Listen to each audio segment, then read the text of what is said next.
It's the best weekend of the year. It is Friday, October 10th, 20 and 25.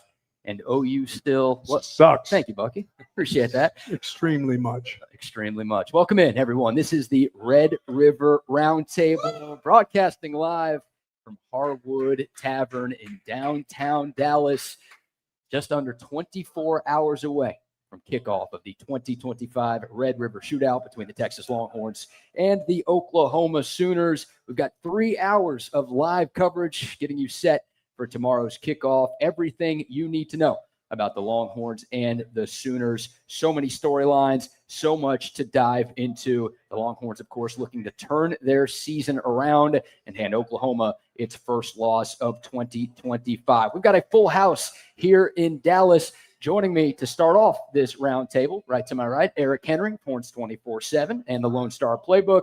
We've got Bucky Godbolt of Bucky and BK, and Matt Galatson, one half of Open Gym. Chip Brown will join us in a little bit. Zay Collier will join us in a little bit. The guys from SEC Unfiltered will pop on as well. And if you were looking for a place to hang out in Dallas before the game, come see us at Harwood Tavern. Happy hour specials all afternoon long. And this place has karaoke night every Friday. So actually, we're going to start with that before we dive into the game. E. Henry, I'll start with you. Go-to karaoke song. Man, first off, that's a tough, coming, hot right out the gate. Oh, You were ready for that. Well, no, I have one. Gangsta's Paradise. I have to say I did that with the great Taylor Estes, formerly of Horns 24/7, somewhere in the greater Austin area. She's listening, did a duet with her. But yeah, Gangsta's Paradise would be my favorite. And sorry, BK, you caught me off guard. This is reminiscing about being here last year. Yep. And the, was it a bachelorette party or a wedding party that came here? Remember that, Bucky? It was smoking in here. So that's where my brain was, but that's what I'm going with. I like it. Bucky, what about you? Of course, mine was The Closer I Get to You, Donny Hathaway. Who? Yeah. You heard of the story of me singing that for the ladies at their bachelorette party. Donny Hathaway still alive? No, he dead. Oh, sorry to hear that. He's got a daughter that's pretty nice, but no. You met her, or she just looks nice? She looks nice, but Okay. he'd be gone with Sister Jean. Yeah, they died together. Matt, what say you, sir? I think it kind of depends on the vibe, right? If I'm in a country mood, I'll probably go Tennessee Whiskey by Chris Stapleton. There we go. Wow. Feeling a little more lively, might go Warning by B.I.G. Wow. Okay. That's two very different songs right there. Yes. Very different artists. I love it. All right, so come out, hang out with us, whether you're here for the roundtable or you come by later tonight for karaoke night. We love Harwood Tavern. We've been here the last couple of years on the Friday before Texas OU, and we got a couple of Oklahoma Sooners already leaving. They know their team's going to lose, so they don't want to hang out with us And hear why they're going to lose? this afternoon. Why is that? Because they're OU. Oh, that's how it Period. works. Doesn't matter. Guys, it's the best weekend of the year. Bucky, you've been a part of this game as a coach. You have covered this game for a number of years. This game and this weekend different from every other game and every other weekend. The rivalry itself is just goes back so far. And, the Sooners stealing land and stealing players from the state of Texas. It just kind of coincides with just the way the way they are, It's, and it's fun. It's a fun game. This is one of those games you want to be involved with. Between this game and playing against the Aggies as a player, you can. Some people will call them advantages throughout the years, but there's really no advantage to this game. It's just the team that's more physical and team that's ready to go on this Saturday, whether it's 11 o'clock in the morning or 2:30, or maybe one of these years a night game. I wish. Yeah, it's a special game. It's a special for those that play and those that don't play. Just the rivalry itself. It's just fun to be around. Eric, what Texas OU game is this for you? This is number 8. Been a part of this game for a couple of years. Correct. You're 1-1, so we can't blame you one way or another. But your thoughts getting to experience this game the last couple of years? I'll piggyback off what Bucky said, right? Being a Floridian, I was not familiar with Texas OU Red River Shootout. The rivalries that I grew up with, Florida State, Florida Miami, those were the things that I grew up with. But you can't really put into words what the Red River Shootout is until you get to the state fair. Everything about it is unique, right? I don't have to tell these guys anything about it. You pull up at the state fair, you see fans, covered in both schools, logos and apparel as you walk through the State Fair, and then you enter the Cotton Bowl, and you see the stadium split right down the middle, 50.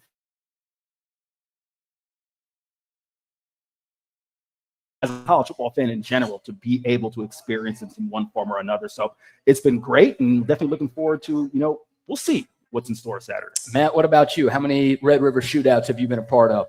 Man, well, I've been coming to this game since I was a little kid. My dad is a Texas X, and he graduated in, I think, 69.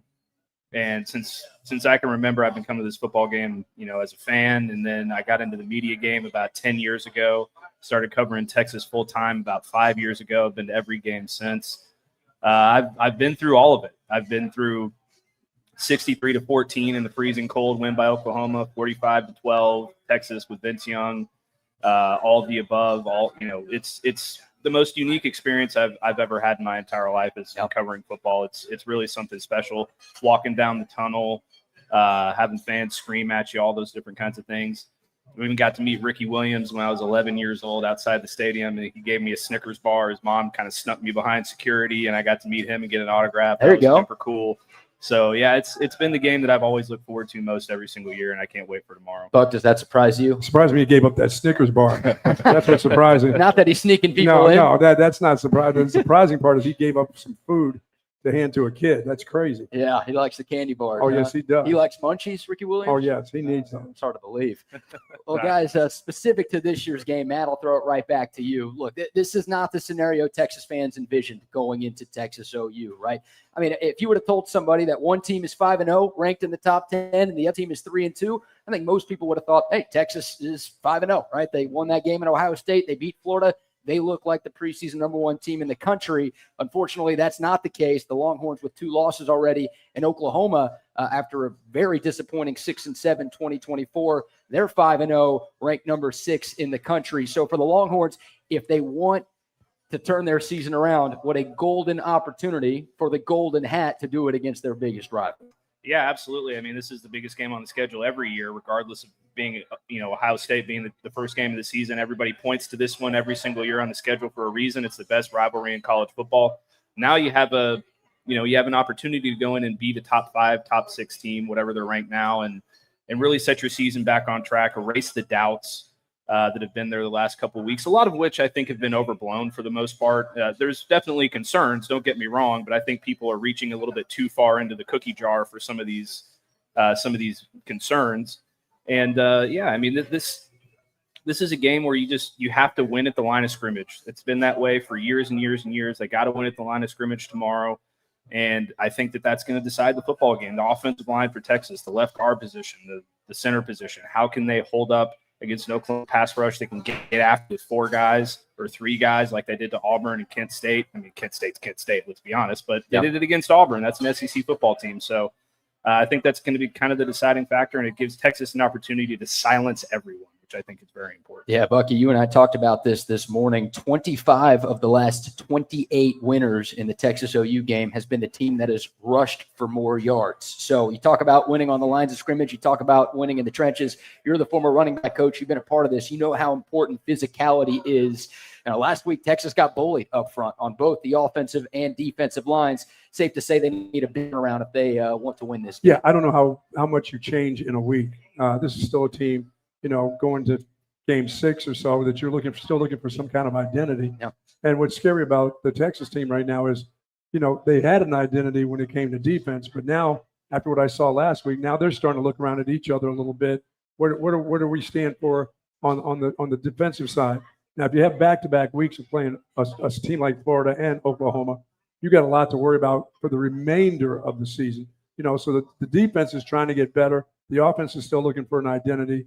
And physicality right now is not a part of what this team is about, especially on the offensive side. It's not very physical.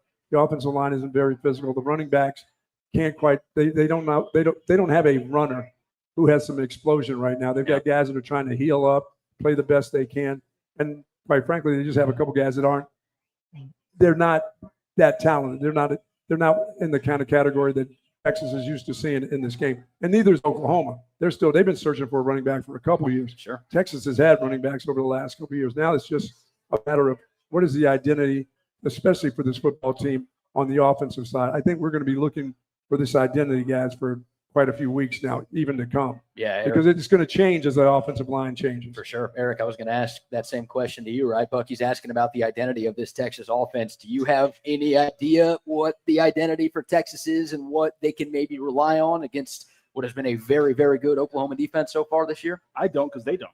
It's as Yeah. simple as that, right? I don't know how I'm supposed to come to the answer when they don't. I'm really glad Bucky said something from a coaching perspective. I want to piggyback off of that, right? That question of being, how much can you change in a week, right? We're not talking about, as Bucky said, this defense has earned enough respect. I mean, remember, they played well at Ohio State. They made those Group of 5 opponents look the way they were supposed to look.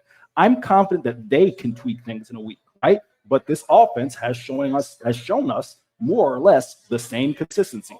Miscues, penalties, inefficiency in the run game, hit or miss in the pass game, not being able to protect the quarterback. We've seen that for 5-6 weeks now, right? So how much of that do you fix in a week? I'm going to give you this, and just to go big picture, right? Because you talked about the identity. I'm just going to go big picture here, because I think if Texas fans want to have an honest discussion about this program right now, I would put it to you like this.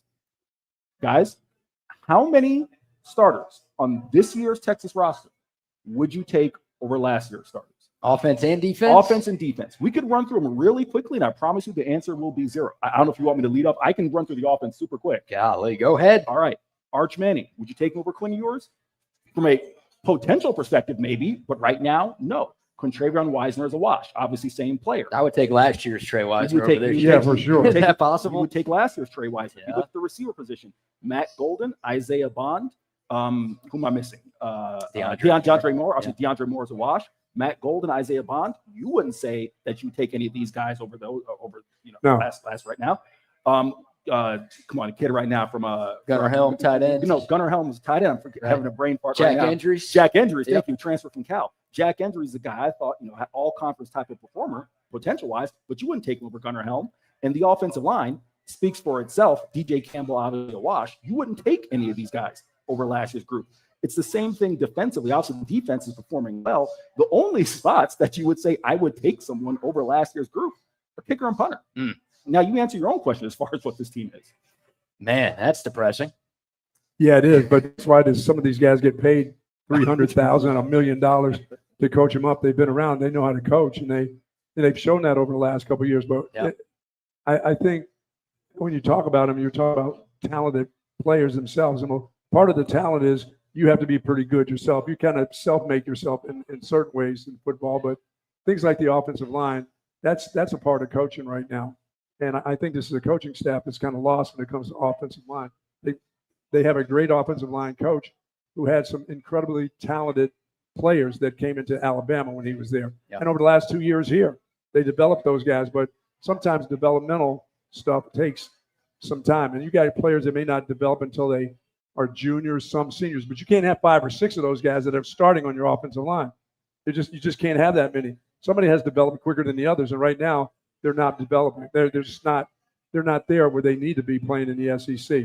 Last year was totally different. You got to know what your team is all about. And I think this group as a coaching staff went into this year thinking that we've had great success over the last 2 years. It's just going to continue to roll. It'll just keep. It's not. This is a different team. There's a different bunch of kids on the team. BK and I talked this morning about leadership. I don't know who the leader is on offense. You like for it to be your quarterback. When you're not having success, how can he be the leader? This is his first time as a starter. He's young. He's had all this acclaim and everything else, but he's never really had to do it under fire. The rest of them are they're just there. Yeah. They're just there. These guys aren't lead. You can't lead if you don't have success.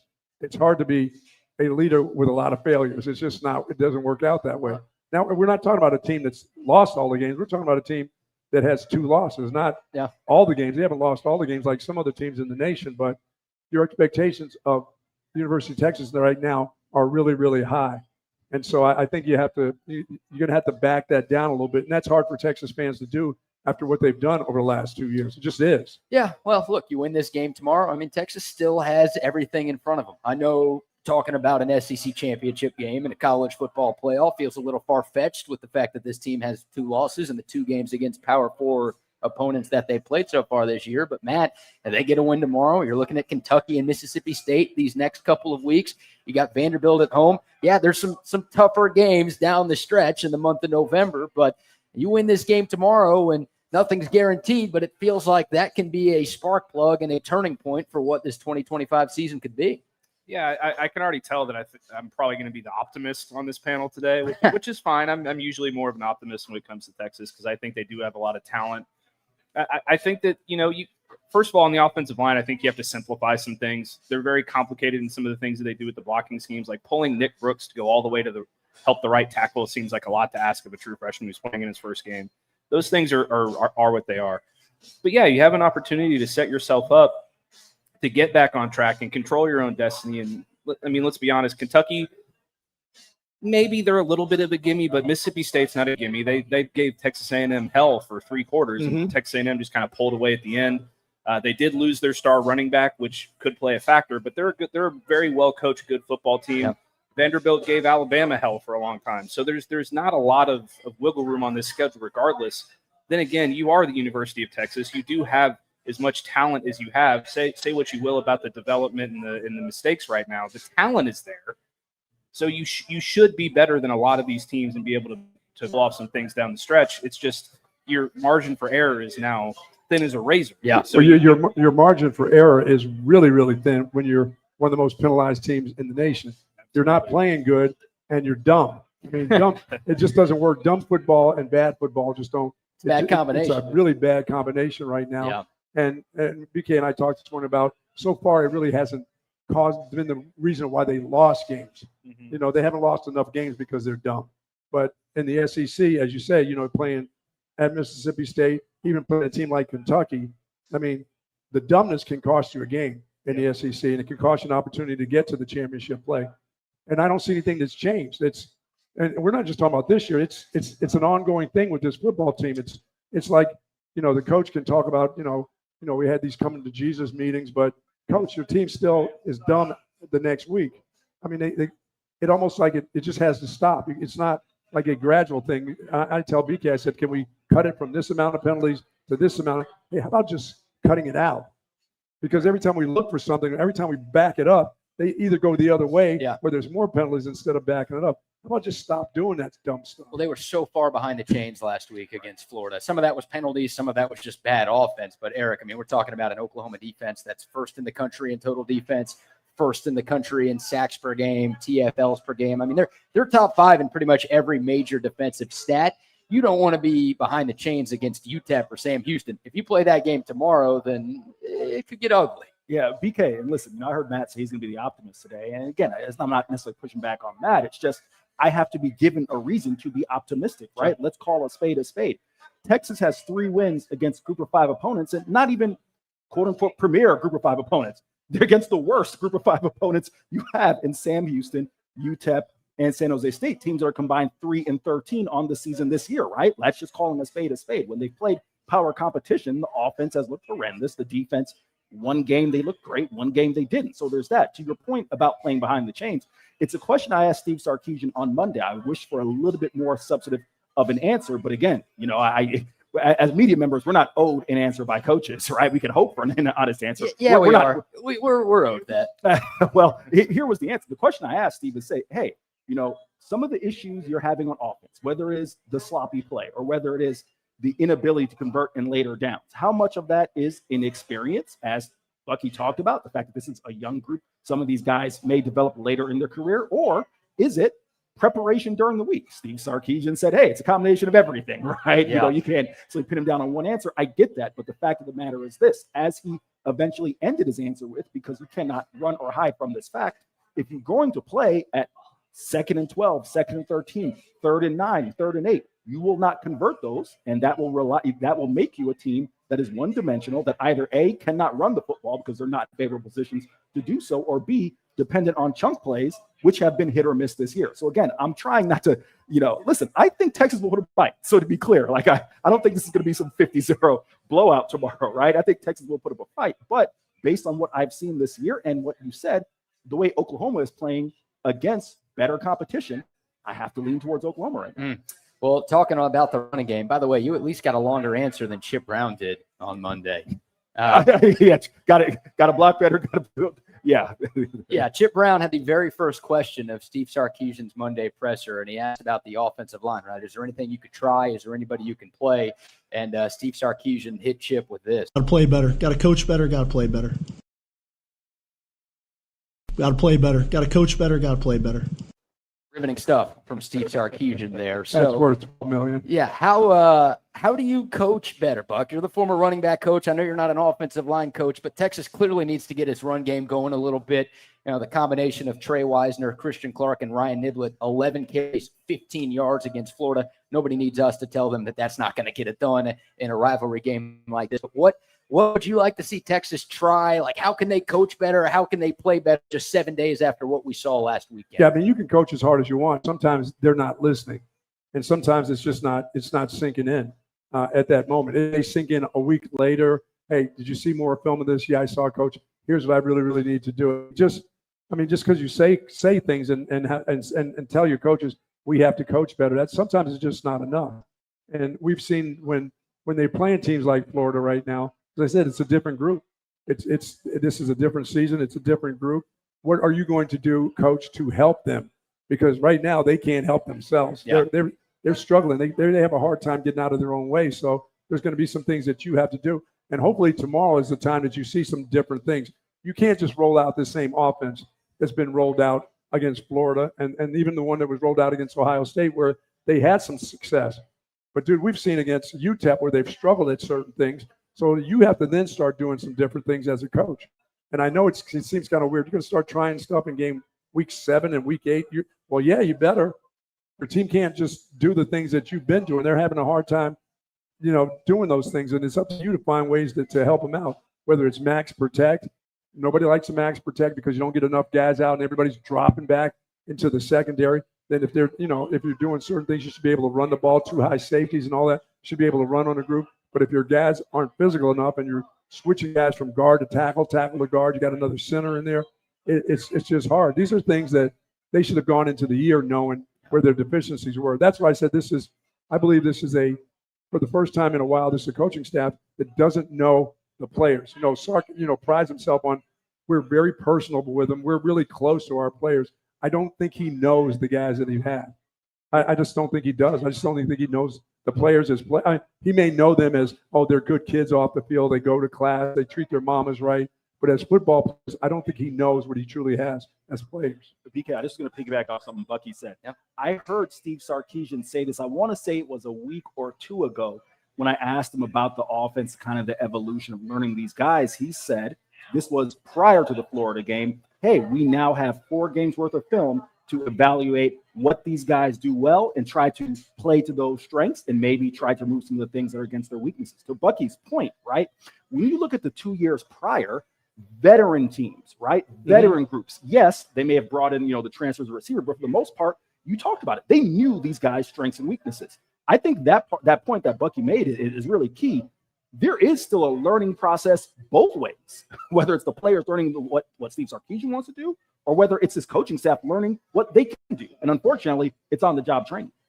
And it's more than one position. It's on a lot of positions, not just one group. We look at the offline and we talk about how poorly they play, but they struggle in the wide receiver group. They brought a guy in. I mean, they got Wingo, who's supposed to be like some of the other kids that we've seen at these other schools who are freshmen, great receivers. He was one of the top receivers in the country.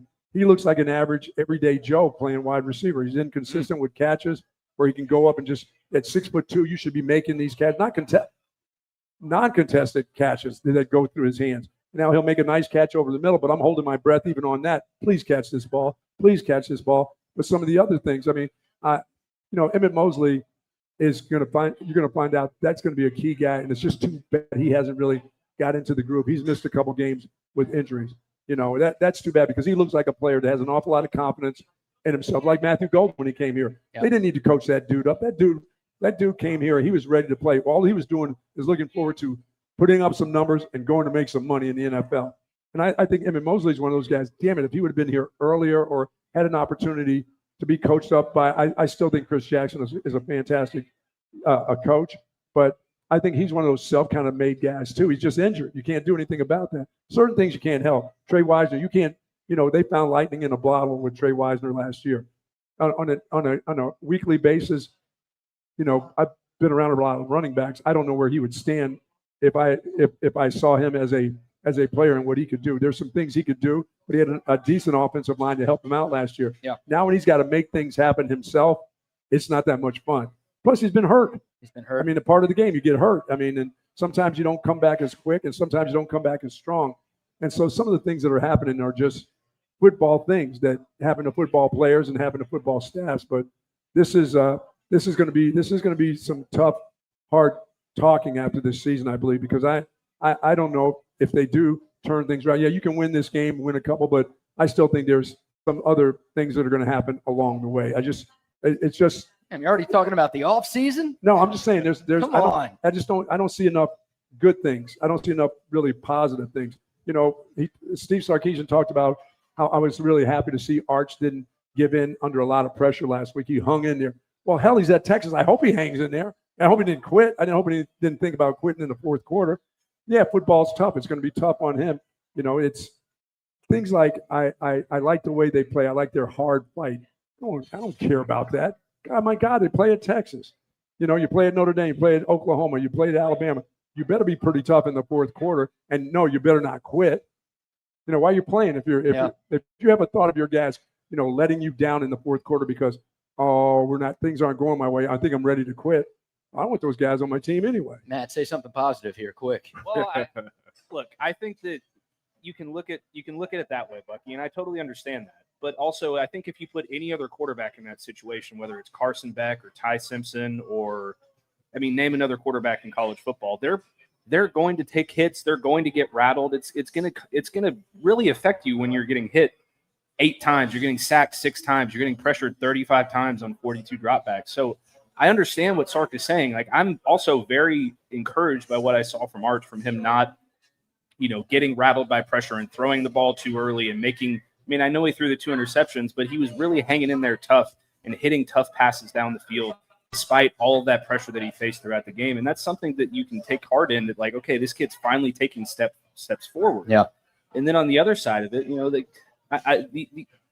the lack of experience is definitely a thing. And I think that's definitely affected the way this football team has played. And that's why I said early on, after the Ohio State game, like almost immediately, I think it was our Monday show with Patrick, immediately after that game, maybe it feels like, for a lot of people, it felt like this was finally the year that Steve Sarkisian had the team that he wanted, and they're going to go for a national championship, and they're number 1 in the country. It really feels like that's next year.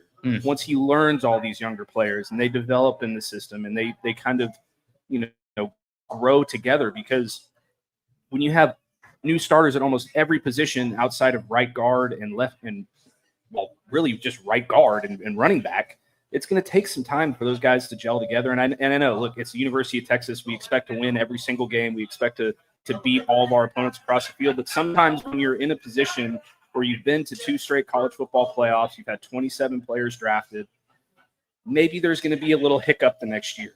And then you pick it up the year after that and you run forward. Kirby Smart doesn't win a national championship every year.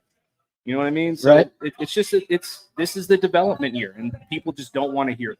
Oh no, they definitely don't want to hear that. Nobody wants to hear that at Texas. Not when you're going to 2 straight semifinals and you're really starting to just get it going, and you're seeing what the type of players that are not just playing for you in semifinal game. You're not just making playoffs. You're going to the semifinals, and you're having players that are headed to the NFL. It's been a long time around here when those things were happening, and especially in the numbers that were happening. So you don't expect to fall almost like it feels like you've fallen off the table. It just those are. No, there's some internal stuff that just needs to be done. Did you go out and get a bunch of defensive players, and you overlook the fact that you think your farm system out of high school is good enough for kids to come in here and play, or did you miss out on a couple offensive linemen that you could have had with just experience? They didn't have to be great players, but they needed some experience in college football itself. I don't care if it's at Texas State. I don't care if it's at Southwestern. It doesn't matter. Yeah. They just needed to have some guys that were experienced. And it's quite a fall from what you saw a year ago out of this team, the type of team you're seeing. And the defense is fine. You can have a bad defensive game. There's nothing about the defense with the exception of, good Lord, they missed one guy, Manny Muhammad, last week like it was the end of the world. I'm like, what the hell happened to this secondary? You know, how could that happen in just one game? Everybody looks so poorly. And so you just don't want that to be a part of everybody starting to struggle. Your defense, your offense, thank goodness for the 2 kickers. Well, I will say Dallas Wilson kind of looked like a hybrid of Ryan Williams and Jeremiah Smith last week. So that certainly didn't help that Manny Muhammad was out of that game. That's for sure. Yeah. Okay. Really quick, BK. And again, I promise, I'm not picking on Matt here when I say this. He talks about it being a developmental year. And listen, when you lose 27 guys to the NFL, it is natural that, okay, we're bringing in new guys. However, this is where I push back a little bit. It's not as if Texas has played, for example, Florida's schedule, where they had USF, LSU, Miami, and now Texas, right? And then Long Island. We're asking very talented players, as Bucky pointed out, 4- and 5-star talents to look like such against 3 bad group of 5 teams, which they made one of them look the way they were supposed to. San Jose State was a bit iffy. We all know what UTEP was.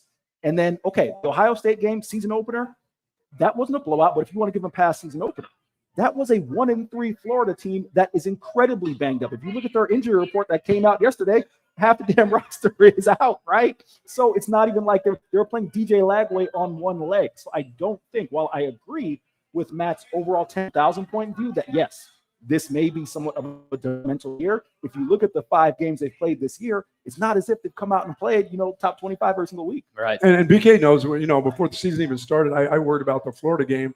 Why the hell am I worried about the Florida game? But I worried about the season. I thought this team would lose 1 or 2 more games than they did the year before. It's just, how do you continue to have lightning in a bottle year after year? Semifinal, bang, bang, bang. Sometimes you're just going to miss those guys that have gone on to play in the NFL. It just happens. We can talk about development and, coaching and everything else. Sometimes you have to start all over, but nobody wants to hear starting all over. They don't want to hear that you've got to take a break in a year and you got to suffer some of these losses in order to get yourself back to where you have experienced players, because it then happens then what do you say when you start, if you lose, something else happens the following year? What do you say? We don't want to see, we've seen that enough around here.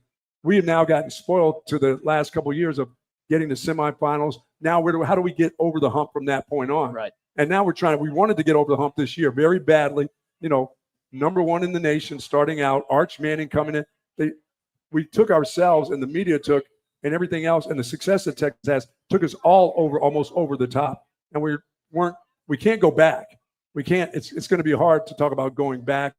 This is developing a year. But as I said before it started, I thought this team would lose 1 or 2 more games than they actually, the people had them as the number 1 team in the nation. Oh, no, they're going to go right through the SEC. They're going to play for an SEC championship. I'm thinking, you need to hold down a little bit. Whoa. Do you know how many guys you just lost for the last 2 years? What type of player? So it'll be interesting. I mean, and as we get ready for this game, the positive part is this can change up your thought process of what you think of this football team tomorrow. It really, this is the kind of game that can change things in a lot of different ways. You gather some momentum, you gather some confidence in a lot of players, including your quarterback, and things could change for the rest of the season. The teams that you play right now, there's nobody that's devastating in college football. There's nobody that's, to me, except for that damn group from Oregon, that is kind of devastating when it comes to they're just going to overpower you and take advantage of you. There's nobody out, even in the SEC. You've got a chance, but you better start gathering some momentum, and it needs to happen about 24 hours from now. You know what I'm saying? Yeah. It has to happen. Well, Steve Sarkisian said it on Monday, and I think a lot of Texas fans kind of scoffed at it, but they're a 1-loss team in the SEC. Right. So they can get hot. Look, last year, Georgia was a 2-loss team in conference play. They got into the conference championship game. They won the SEC title. So, that is still in front of Texas. Sure. They have 1 conference loss right now. Now, it sucks that it happened in their first game. They used a mulligan that you didn't want to use at any point this season, but you were kind of hoping you could save that one for your trip to Georgia in November. But they still have some things in front of them. So I'm not ready to punt on this season just yet. But I think it goes without saying, and all 3 of y'all have kind of mentioned it in different ways, the version of Texas that we saw in Columbus and in Gainesville, if we see that version tomorrow or other games in the future, then there are multiple more losses coming Texas's way. So we have to see a different Texas than what we've seen so far in their 2 power conference games. Well, I'll say this. If you see the Texas defense that you saw in Columbus, you're probably going to have a pretty good day tomorrow. The offense, not so much. Right. Those are two totally different things, in my opinion. And I wonder. Part of me wonders how much they were up for this game on Saturday last week, which that's not an excuse. Don't get me wrong, but it kind of seemed like from the jump they were sleepwalking a little bit in that Just game. crazy to me. It is crazy. I can't understand the mindset going into your SEC opener that you would be sleepwalking, but you're coming off of a bye week.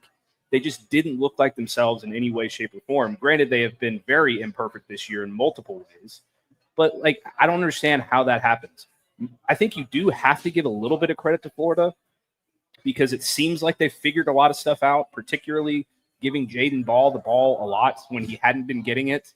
Dallas Wilson coming back was obviously a big injection into their arm. The offensive line played night and day better than from the film that I watched against Miami and LSU to what they did against Texas. So they made some improvements. You have to give them credit, but at the end of the day, that's not enough. You still have to go out and beat that team because as talented as they are. No, you have to, because you got to beat that coach. That's what you have to beat. That dude was trying to give you the game at the end of the game. Right. You had Billy Napier on the chopping block. You could have gotten him fired if you won that game, whether you won it, 32-29 in overtime or 40-0. And you didn't take that chance. And Billy Napier coached his butt off in that particular game in the first half, at least. And then, it is what it is. But I do think that there's still a lot of hope for this team going forward if they can figure out a couple of things, mostly on the offensive line. I think is the biggest issue, obviously, as we've seen. Yeah. Matt, that's the biggest thing that's frustrating. Again, I don't want to continuously harp on the Florida game because obviously what's in front of us is the Red River shootout. However, Matt, I can't remember if you were there or not in Gainesville. Were you there last I week? did not go. Okay. BK, Bucky. The way Florida makes its entrance is they have to walk down the stands and they walk a straight line to their locker room. You saw a bunch of guys, no energy. They knew if Texas punched them in the mouth, they weren't going to respond. And the fact that Texas got punched in the mouth first and gave Florida hope, right? Listen, you're talking to again, who was a Floridian. If I polled, and I did, about 30 Florida fans, 15 of them would have said, we hope Texas comes in here and beats us so we can get Billy Napier out of here. 15 would have said they're hoping for the upset. If Texas punched first in that game, I promise you, the Swamp would not have been intimidating because there would have been about 50,000 Florida fans cheering for Texas. Yep. And Texas couldn't rise to the occasion. So to your point, man, I guess what's frustrating, even from an objective, journalist perspective, is this. When have you ever had to ask the past 2 years about a team being up for a game, right? And you said it. It's not an excuse. I'm not saying you're saying it is. But that is disappointing because just the energy of the entire game felt like Texas was shell-shocked. And, Buck, this having coached and played, once you give a team life, belief that they haven't had all year, they took off and ran with that. So, listen, they couldn't get up last week. You certainly hope they can this week. But that, just to piggyback what you said, was frustrating because it was palpable. You saw it in the demeanor of the Gators when that game kicked off. They were like, if we get hit again. They were ready for you to throw the dirt on top of them. It's a tough deal when your team has a week off and preparation for a team like Florida who's just waiting to get beat up so they can move along and see if kids are going to transfer, they're going to go to other schools. If I'm going to be, how do I have to impress the new coach that's coming? Am I going to take off? The head coach is going to take off. It's just that they look as if when they had off a week that they were preparing like they were preparing for Sam Houston. It looked like that their preparation was about the same as they did.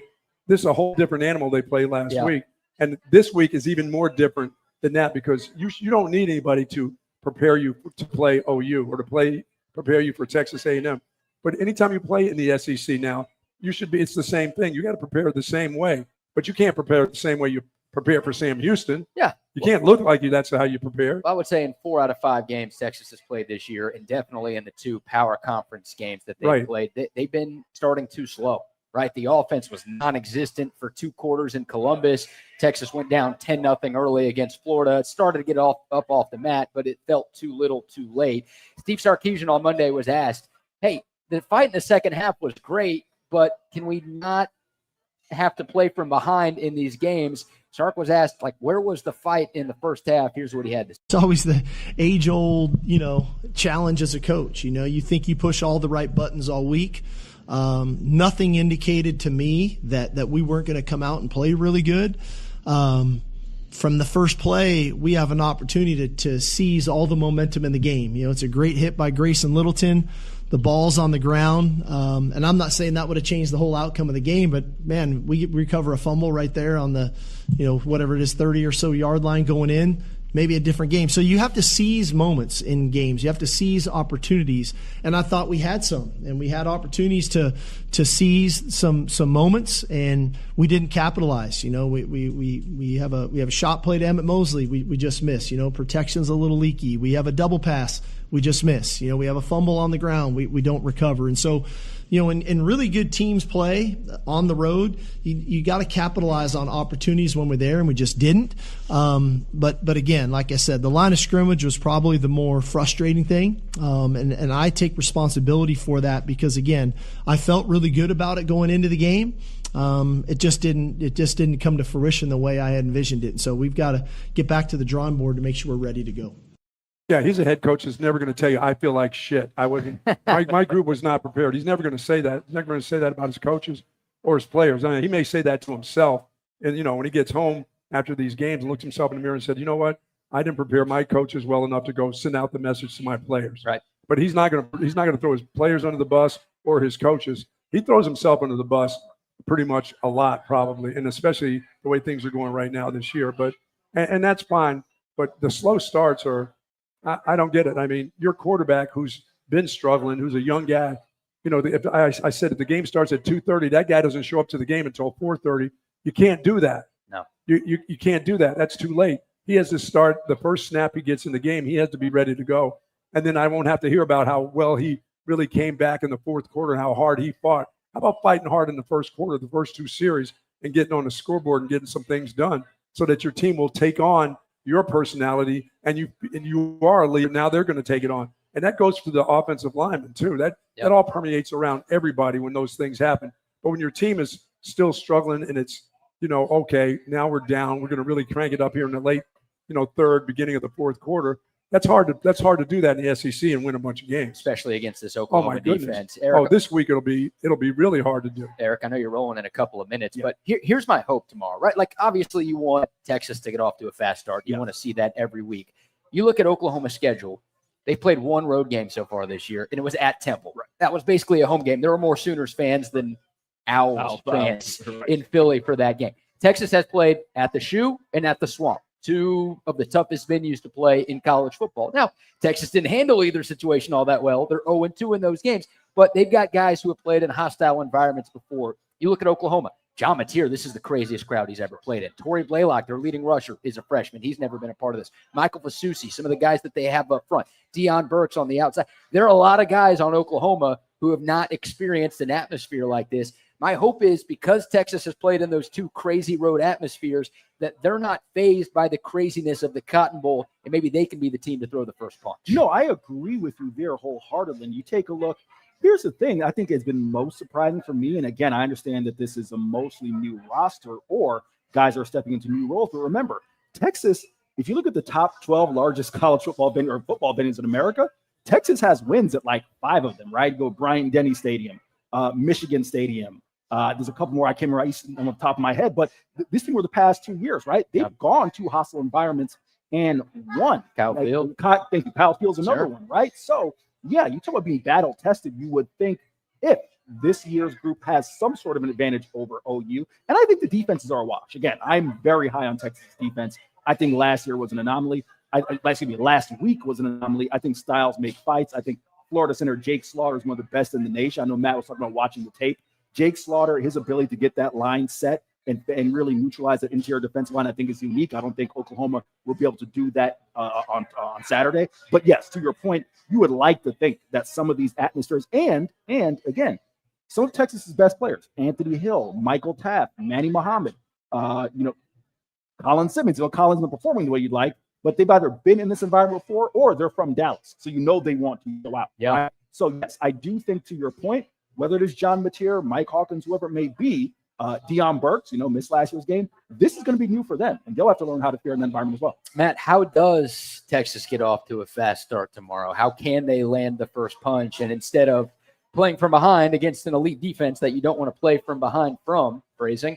How do you throw that first punch and maybe play with the lead for the first time against a power opponent? Well, I think you have to stay ahead of the chains if you get the ball first. Sure. I mean, that's been their biggest issue all season offensively is they're behind the chains. They're making mistakes and penalties. They're not running the football particularly well. So I think you have to come out and have a methodical first drive that just moves the ball down the field. I don't think you overly try to rely on the deep passing game because you don't have faith that your offensive line can hold up in those situations quite yet. So I think you probably get Arch involved in the running game early. Do a couple of zone read things like Casey Starter was talking about our show the other day. Yeah. Use outside runs. Do those kinds of things. And then if the opportunity presents itself and Oklahoma's defense backs off a little bit, then maybe you can take a deep shot because that secondary can be. Yep.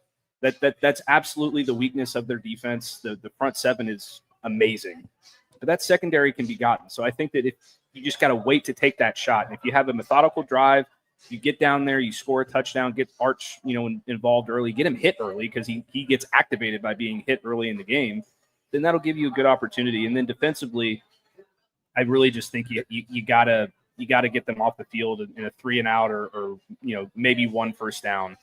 I would not want to give John Mateer any confidence if he's the starter and let him kind of get into a rhythm if he can throw the football. Yeah, I'm with you on that. Eric Henry heading out here. We'll bring Zay Collier on in a moment at the Red River Roundtable. Special thanks to all of our travel partners, by the way, for allowing us Absolutely. to broadcast here in Dallas this afternoon. And, of course, from the State Fair of Texas tomorrow before the show. Some love to CenTex Tickets, POC Premier Lodge, 7-Eleven, our guy Ashish, Austin Duck Adventures. Slide, splash, quack.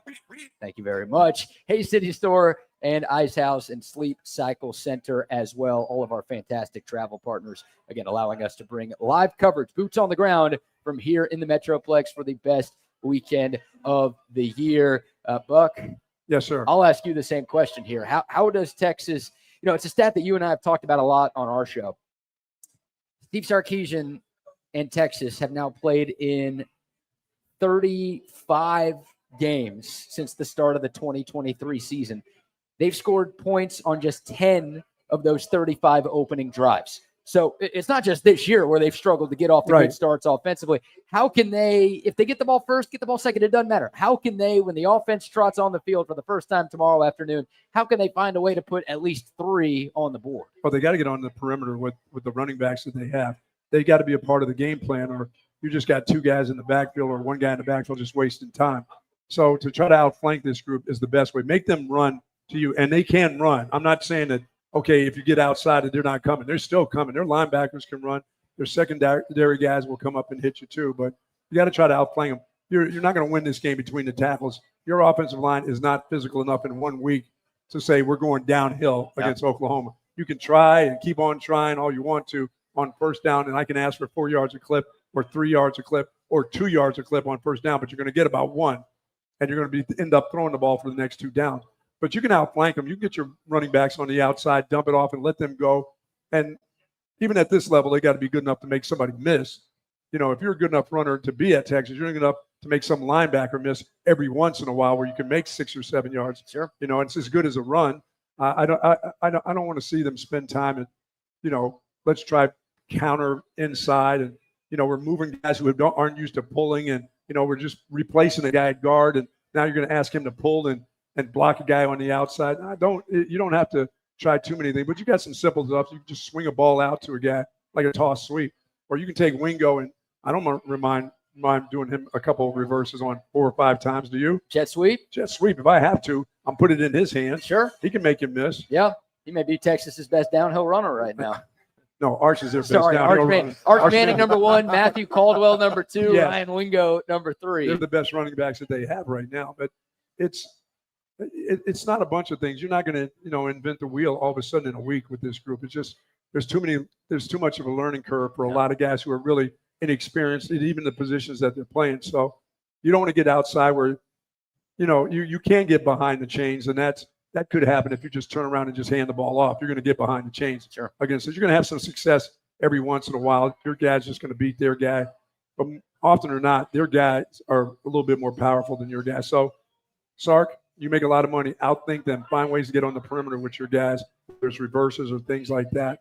I mean, and BK, we don't see a lot of screens from them, and I wouldn't waste a lot of time with screens because you may get one or two, but you're not getting 3 and 4 against this defense. They're just not going to give that up. So you're down the field game. When you can throw it down the field, you have to protect, whether it's max protect or not. And then I can't play this guy because he can't pass protect. And you need to find somebody else to coach him. That's what you need to do. Yeah. If guys can't play because they can't pass protect, that's like the saddest deal I've ever heard in football. And I've heard it a lot in a lot of years. I'm sorry. He's a great running back, but you know what? He's a liability in pass protection. Then you're a liability on my staff if you can't coach him pass protect. Yep. Zay Collier has joined us here at the Red River Roundtable, Harwood Tavern. You know, the indoctrination into this table, because it's clearly a big deal to be here. You have to answer the question we started the show off with. What is your go-to karaoke song? Zay? Oh, that's easy. Usher, Nice and Slow. Ooh, Easy, man. 7 o'clock on the dot. I'm in my drop top, pushing the streets. Come on. There you go. It's hard to beat. That's dangerous. Yeah, that's dangerous, man. Don't let me take my shirt off, too. No, no. Make sure I'm going for that. Hey, karaoke night tonight. You sticking around at Harwood? I might have to. Come on. I might have to. You know what I'm saying? That's ladies. Come on. Actually, no. Hey, he's a married man. Happily married man. We don't need that. That's true, but but they can look. They can look. You're They right. can't touch. Just don't touch. Yeah. Those are the rules right my there. wife knows I'm a sex symbol. She understands. I heard at y'all's wedding, that is what the minister said. Yeah, something like that. Yeah. For sure. Yeah, that's awesome. Your thoughts on Texas getting off to a fast start? Anything that Bucky and Matt were talking about, Zay? Yeah, I don't know how they're gonna do it. I just want to see better effort. What I saw this past Saturday in Gainesville was just a disgrace, man, on every single point you could possibly be a disgrace. And, it comes to special teams, what's going on there. Obviously, the offensive line's been a huge topic of discussion this whole week. I thought Arch Manning showed a lot of grit and toughness after that game, so that's promising. But where the running back's going to be, this defense for Oklahoma, they're just so dangerous, man, especially in the interior. You got guys like, Dominic Williams and Halton and Jaden Jackson and David Stone, who's a monster, man. He looks like the 5-star coming out 2 years ago that he was supposed to be. So, I'm with Buck. It's going to be very difficult to move the ball on the ground, but you have to at least try, especially if you want to get into that RPO play action game. Right now, it's been extinct. I don't know if it could get any better, but you got to get the ball out of Arch's hands fast. It's just him holding it that long against this defense. It'll be a long day if he does that. So get the ball out quick, slants, those quick screens. I know Buck just said he doesn't want to see them, but with Emmett Mosley, I think he could block better than some of these other guys. Without grabbing and clutching. Yeah. I think Emmett Mosley, he could show us a little bit. Him and DeAndre Moore, probably your best blockers. Ryan Wingo, he needs to grow a pair and block someone. But overall, if this offense wants to do anything, it's about getting the ball out of Arch's hands. And BK, as we talk about Texas offense, they've got the same problem on the other side. Their coaches got to be thinking the same exact thing. What we saw from the defense last week, their coaches at Oklahoma are saying, dude, do not expect Texas to play that kind of defense that they played last week. This rivalry game, they're as worried on that side of the ball at Oklahoma as Texas is on offensive side of the ball. They're worried that this Texas defense comes back and is alive and well. And what have we done really well on offense? And we got a quarterback that's coming in the game with a banged up thumb, right? That I couldn't wait to shake his hand and twist his thumb and bust his thumb up. At the coin toss. Rip that thumb off. I mean, hey, John, it's great to meet you. Yeah. Oh, I'm sorry. Hey, you want to make a good first impression, right? You don't want to come in with a limp biscuit. You can't be going in soft for the handshake. Give me that hand back again. I just want to meet you, man. I'm a huge fan of your work. Yeah, and he's gonna be worried about his health too. Don't think that all of a sudden he's just going to be freelancing it out there and running around like he normally does. He's got to remember that he's going to be now. It's going to be good on good. He's going to throw the ball. They're going to be hands up in his face. If he hits somebody's hand, if he hits their helmet, if he hits his own guy, it's a different world for John Mateer coming out there. Yeah, he'll play loosely. When it's time to run, he's just going to run. Then he'll protect himself when he gets ready to fall. But when you have all this stuff on your mind, it's worrisome for him. Now, would I like to not see him play? Hell yeah, I'd like to not see What him you play. mean? I don't know. I've been saying that all week. I want to see him at his best. I could care less to see them at their best. I'd rather see the fifth string quarterback in there. Really? Why am I? I don't even know why I even said that. I would like to see them, Oklahoma, at their best. Because you're a competitor. Okay, they're number 5 in the nation. That's competitive enough right there. Okay, good. They can carry on after this week and then get there. I don't see them at their best. I want to see them suffering. I want to see him suffering, holding his thumb on the sideline, going, "Damn, why did I play in this game? Why am I doing? What's wrong with me?" You don't sound very confident then. If you felt great about Texas's chances, you'd be like, I don't care if John Mateer plays. We're going to beat them either way. Well, I said that earlier in the week, but I didn't really mean that. I'd rather see the guy. What the hell do I want to see them with their best player? I can't wait to see Patrick Mahomes versus us. No, thank you. No, I don't want to see Mahomes against us. I'm good on that. No, I don't want good things to happen for them. I don't want to see a good game. I want to see a OU team that struggles offensively and has trouble really stopping what's going on. And I'd like to see our special teams that's going to be solid in this game, because that can cost you too. Sure. And have they been solid over the last? No. Have they been? They've been okay. Doesn't matter what time frame you give me. Yeah. No, they haven't been. I think the expectation is that John Mateer is going to play tomorrow. Yes. Now, the injury report, it could be all gamesmanship. Brent Venables has been very coy about this all week long. Oklahoma's been practicing inside, so nobody can see whether or not John Mateer's practicing and how he looks if he is practicing. But, Matt, like, if John Mateer is out there for Oklahoma tomorrow, do you think it's the same John Mateer that we saw in the first 4 weeks of the season? Do you think Oklahoma has to change its game plan a little bit? Do you think he's going to be the same player he was? What version of John Mateer do you think is out there at the Cotton Bowl tomorrow afternoon? Well, I think that's all up to the trainers and the doctors, right? So my dad's a doctor, and he kind of explained to me what, he could be dealing with tomorrow. And there's a lot of swelling that he could be dealing with. He's going to be wearing a brace. So how well can he actually hold on to the football and launch it downfield off his back foot into the breadbasket of a receiver who's double covered, like that kind of stuff? I don't see those kinds of things happening necessarily. If he can't grip the ball and throw it, I think that their game plan is going to be to run him a whole hell of a lot. And that's going to provide opportunities for him to either A, get injured again, because, if he takes a helmet to that thumb, if he's throwing it and it bounces off somebody's helmet, if he falls on it wrong because he gets pushed back, all those different things could play a factor. Even when John Mateer is 100% healthy, like he was for the first part of the season, and I get he was injured against Auburn, he played through it, and he played pretty well through it. Does anybody actually realize that his statistics aren't all that different from Arch Manning's? Yeah. Does anybody realize that Oklahoma's offense is almost the exact same thing as Texas in terms of where they're struggling, their shortcomings, all these different things? So I don't think that putting John Mateer in there is going to be the difference of, now Oklahoma's going to score 40 points. Right. Whether Michael Hawkins, he's going to do more than Michael Hawkins Jr. Yes, real. They have a better chance with him at quarterback. Absolutely, but it's not going to be something where they're, okay, if we score 17 with Michael Hawkins, we're going to score 42 with John Mateer. He's going to be incrementally better, assuming that he's healthy. Yeah, and talking about Oklahoma, right, they've also played 2 games against power opponents. Now, they've won both of them, but they scored 24 points in both games. So it's not like their offense has been incredible. You talked about it, Matt. Some of the issues that Texas is dealing with on offense, not being able to establish a good running back run game, some offensive line problems at times, those have been there for Oklahoma. So if we get the version of the Texas defense that we're used to seeing, the one that we've seen for the last 2 years outside of last weekend in the swamp, then I do think it'll be tough for this Oklahoma offense to move the ball and put points up on the scoreboard against Texas. So it feels like every opportunity that Texas has, they has to take advantage. Like, we played the sound from Sark. He talked about all the opportunities that Texas missed out on, right? First play of the game, Grayson Littleton forces a fumble. Michael Taft is right there. He's a ball hawk. Like, he's recovered a lot of fumbles. He's got a lot of interceptions in his Texas career. He just overruns the football. Florida's able to get it back, and the Gators turn that into a 13-play, 84-yard touchdown drive, and that was kind of foreshadowing for what the rest of the game could be.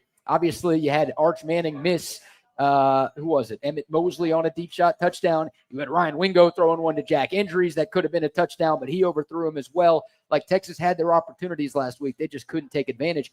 Opportunities this week, Zay, are going to be so important in a momentum game like this.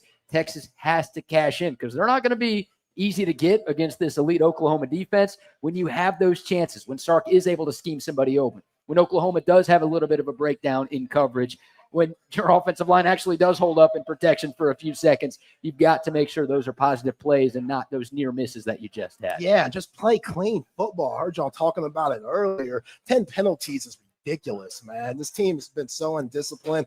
The offensive line, I get it. You got a whole bunch of new guys, but also it's Texas. We talked about the money that Kyle Flood and Steve Sarkisian are making. There shouldn't be any excuses there. I get it. There hasn't been much experience there, but come on. I'm not trying to hear any excuses that way. Opportunities, I think the defense is going to have to capitalize on them way more than the offense, just because of this defense. Where's your pride at? I mean, Jaden Ball, what we saw from DJ Lagway, the way that Billy Napier was dialing it up, they whooped your ass last Saturday, and it was embarrassing. It really was. Yeah, he had a one-legged quarterback. Yeah, one-legged quarterback. Dude couldn't even move, man. He's out here looking like Randall Cunningham. So it's just like, all right, guys, y'all are supposed to be big and bad. Where is that? Colin Simmons, all that talk you had preseason, where is that? Hell, he hasn't lived up to what we thought he was going to be coming into his third year. I could throw Mookie Taft in there a little bit. Like Mookie Taft had some plays that he missed on last Saturday. Sure. So all these guys, it's time to turn it up, man. It's, again, backs against the wall. One thing that Texas really has going their way is the desperation factor. Yeah, I would agree with you. Yeah, on that. you should be desperate. You should be hungry. It shouldn't have been a fun practice this week at all, Buck. No, it should have been a very dark, somber practice where Sark's holding everybody accountable, maybe cussing out a couple of guys or two. Like that's the type of energy I needed in this upcoming weekend. Yeah, I want you uptight all week and then week. let it loose on Saturday. Yeah, no, we're not having fun this weekend. No, absolutely not. I don't want to hear nothing about turkey legs. I don't want to hear nothing about funnel cakes. No. I get Hero Canoe because the dude's from the UK, but even then, like I didn't like it that much. It's a business trip. Again, backs against the wall. Show me what you're made of. Yeah, I've been around at these certain moments in the time during the season where, you know what, this isn't all about the fun that we're going to have. I know some of you are going home to the Dallas-Fort Worth area. This ain't fun. This ain't about fun. This practice this week won't be fun for. We're going to get down to what we need to do, what we need to not do. So we're going to, and more than anything, is the simplification of a lot of things they're going to do. They've got players in different positions. They have to simplify. You don't get exotic now. This is not the time to get it. This is not the exotic game when you're struggling with guys in new positions. This is to simplify whatever you have and get it done. But it's not the time to put a lot of the pressure you're going to be putting on them is me talking to you. That's the pressure. Is me talking to you during practice all week long. In the game, if you want to have fun, that's fine if you're doing all the right things. That's when you have fun, when things are going the right way. You're not having penalties. You're making big plays here. You're making big stops. Now you go ahead and have some fun during the course of the game.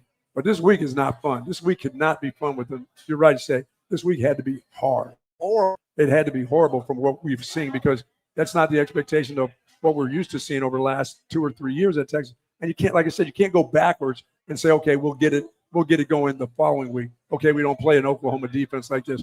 We play a different defense. Let's get it going the following week. No, it has to happen this week. Has to happen this week. Yeah, because this can change everything for you. I mean, it's your biggest game of the year, right? That should be enough motivation. The fact that it's Texas OU, but also, you have 2 losses, and we didn't see a team get into the 12-team playoff last year with 3 losses. Like, you don't get an at-large bid if you lose a third game. So all of your goals that you had going into the year, they go away if you lose this game tomorrow afternoon. So, and it's one game at a time now. It truly is. You got to play every game for what it is. You can't look ahead to, we got to make the 12-team playoff. No, you got to look to having a winning season. Win that slightly undersized golden hat tomorrow. Yeah, that's Can right. we make that a little bigger so people can actually fit it on their head in the post-game pictures? What are we doing? You could tell who has a big-ass head when they put that golden hat on. If you didn't know before, once they put that golden hat on, you'll be like, damn, that noggin's gigantic. Can that fit on anybody's head, though? I don't know if a newborn baby can rock the golden hat. Like, what are we doing here? Yeah, these are like grown men here. You're like, that hat's not going to fit on anybody. Can we not get that like 7.5, 7 5/8, something like that? It's got to be like a 6 4/8 right there. What are we doing? Say this. Once a year at this time, it doesn't really matter. I mean, Oklahoma could be the number 1 team in the nation. They could be playing great football, but I would never pick them to win. No, you're not a communist. No, well, first of all, they're dumber. As dumb as I think Texas is right now when it comes one of the top teams in the nation. You're talking about the penalties. fans or the team? All of them, Okay. everybody. Yep. The trainer, everybody. I was at the fair earlier today. Did you see some of those dummies running around? Bearded lady wearing an OU shirt. There you go. Yep. Checks that out. I mean, they're just no. I can't see that in my mind where even a bad Texas team can lose to this group. They're just too dumb. Sorry about that, OU Mark, but No, you're not. no, I'm not really. You shouldn't be sorry about that at all. Yeah, whether Mateer plays or not, I think this is a game where you change your fortunes, and you got enough good players to do just that. Because if you told me they were dominating on defense and offense, but boy, their offense is bad. BK, it really is right now. They're playing poorly on offense too, but their defense puts them in really good positions. Yeah, you know what I'm saying. They don't let you take the ball. They don't let you have time of possession and run away with time. They take the ball from you.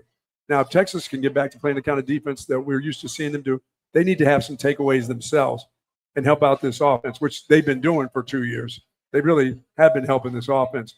But it doesn't stop there. You on these drives, when you have a drive, when you make a team make another play and another play and another play, and you don't give up at the 3-yard line. You make them make another one. If they want to get in the end zone, it's going to be hard for you to get to the end zone. It's going to be hard for you to get behind my guys in the secondary. Just make them keep having to make plays. Their offense isn't that good that they can keep on doing that. They'll make a mistake or two also. Yeah, even if they were fully healthy, right? I'm not sold on their offense. But, Matt, you're either talking about, Michael Hawkins Jr. or John Mateer with a serious thumb injury that people thought he was going to miss this game. And 17 days after surgery, he might be back out there. So you'd like to see this defense take advantage. Well, yeah, absolutely. I mean, this is an offense that could barely score with John Mateer against Auburn. They got really, really lucky in that game with all the penalties and the BS Cheating. guys. Yeah. Hopefully out. those refs aren't here tomorrow, by the way. The PI on Cam Coleman late in the game, the reversed fumble call. It took them miracles of referees to win that football game. So this is far from a perfect team in any way, shape, or form. Their front seven is really good on defense. The rest of it is just as questionable as what Texas has. So this game is almost impossible to project. I've changed my pick 3 or 4 different times throughout the week. John Mateer really doesn't change my pick all that much. It's just, let's look back at history, right? This game is always drunk. It doesn't matter how good one team is, how bad the other team is. Sure. It's either a blowout or it's something crazy. There's very rarely ever one where it's just like, okay, that was clearly the better team, but nothing crazy happened. Because that's just the environment, the Cotton Bowl kind of. Oh, yeah, there's the ebb and flows and the ups and downs. You better take advantage. When you have momentum, you got to take advantage of it. Yeah. You can't let it disappear because in this game it disappears enough anyway. But if you can control the momentum of the game, especially for the Horns, everything should work out in their favor. I mean, I'm not saying they're going to rush for 160 yards. I'm only looking for 90. Right? Damn, just 75. 90. Just 90? Yeah, just 90. I've never been under 100 yards of even thinking. Even in this rivalry, I've never told my guys that you got to have less than 100 yards. They would always know I'm going to have 140 myself. I said, no, let's just have 120 as a group. Well, last week Texas had 52. So can we get something above that? I think Arch had 37. Yes. And if you count the sacks in, he had more than that. 70-something yards rushing. Yeah, last year against Oklahoma, Buck, Texas had 30 carries for 177 yards as a team. And I brought up the stat at the start of the show. 25 of the last 28 Texas OU winners has been the team that's ran the ball better. So everyone's going to talk about penalties and turnovers and all of these other stats. Not to say that those things don't matter, right? But this game is generally determined by who's able to run the football better. I don't think Texas is going to get to 177 this year. I don't think there's any chance of that happening. But can they get to 100? Can they get to 110? Maybe 90 is enough because Texas's run defense is really good, and I don't think Oklahoma has a difference maker at the running back spot. So maybe it's Texas rushes for 90 and Oklahoma rushes for 60 tomorrow, and that's enough for the Longhorns to get a win. Can they do enough on both lines of scrimmage? That's going to be huge in taking the pressure off of these quarterbacks. You do not want – look, John Mateer's a good player, but he's banged up right now. I don't think Oklahoma wants to put the ball in his hands and say, hey, put your Superman cape on. You got to go beat us. Last week, I think we saw it, right? Arch Manning was Texas's best player on offense last week. He didn't get enough help from the 10 guys around him. Texas couldn't beat Florida. So you need some help from the other guys. You want to take some pressure off of your quarterbacks. You've got to get the running game going tomorrow, I think, to have a chance. Whoever can give you momentum, you got to ride that person. If it's a wide receiver, you got to go back to him again and again and again. That's the thing. That's why last week was so confusing, right? Why does Jared Gibson not play? Why does James Simon not get a carry? Like, why does Christian Clark only get one carry? Like, why are you not trying something different to see if maybe somebody can have a hot hand versus doing what you did? Well, also, why do you only run the ball 11 times? You just gave up on it at a certain point. And why are you only dialing up things that are late developing downfield? Yeah.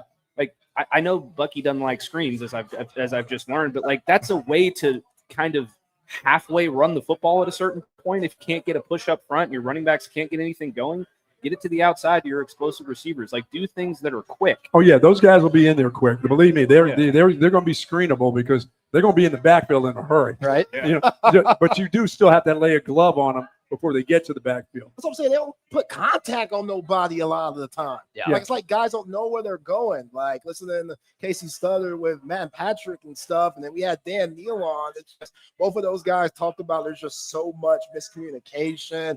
Guys aren't even putting a hat to nobody. That's and when why you're just whiffing, Yeah. when you're pulling and you're not touching anybody, it's like, man, Yeah, what can and these running backs do? How do you get in the groove that way? Yeah, and as I said, it's not the time to put in dynamic plays. It's time to simplify. You know what? If that guy moves over a half a foot, he's still your guy. You can't miss him just because he's moved over somewhere else and it's only a little bit over there. That's still your dude. Don't all of a sudden pass him by because he wasn't lined up dead in front of you of what you saw in film. So, I mean, with new guys, you simplify stuff. You don't make it, and especially in a game like this because it's going to be knockdown, drag out kind of deal. This is going to be a rock fight tomorrow. I don't expect to see this the game where balls are going to be thrown all over, running backs going for 65 yards. If it is, it'll be Arch Manning running for 65 or John Mateer running. It's not going to be a running back. How about a handoff to Matthew Caldwell? He's got the longest run of the season. Get that guy some run, huh? Well, I think that to Bucky's point about the offensive line, there's, first of all, the play that sticks out most to me out of any other play was when Cole Hudson went to go chip a guy, and he's just standing there with his hands up in the air like this. He's doing the Shedeur Sanders, just a mime out there. Yeah, two guys are running right by him. I think that this offensive line, like, okay, so you do have to play to the scheme to a certain point, right? But you can't overly play to the scheme and be a complete robot and just forget what's happening in front of you. Like, you can see a guy on your left and you don't think that anybody's going to get him, but, oh, no, I'm supposed to go this way, so I'm going to go this way. I feel like that's what this offensive line did a whole hell of a lot against Florida last week because guys were just out of position all the time, and Florida was twisting and stunting and doing all these different things that were confusing the hell out of them. They had no answer for it. Yeah. You know, and you can't go – I mean, one thing that can't happen to me, for me tomorrow, I can't see Niblett come into the game as a running back. If I see him come into the game again and he's now going to get the ball because when he comes in, he gets the ball. If you're telling them, oh, well, I don't have enough faith in the guys that I have as runners, even the freshmen, then I'm going to be like, guys, you're not going. There's a couple more games that you're going to lose because that guy can't be your best runner.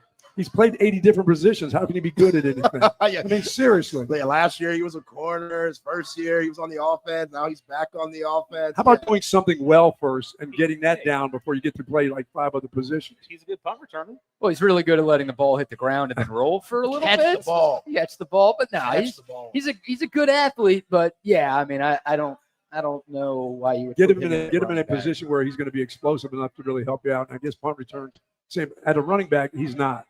He doesn't get enough chances there at running back to get good at that. Yeah. But Play too many other positions. You would think they would use him like how they used Keelan Robinson those few years. Yeah. You know, that's a gadget guy. As a guy who goes and blocks a punt. Yeah, something. Yeah. Well, the problem is he played 6 snaps last week against Florida. He got 2 carries and a target.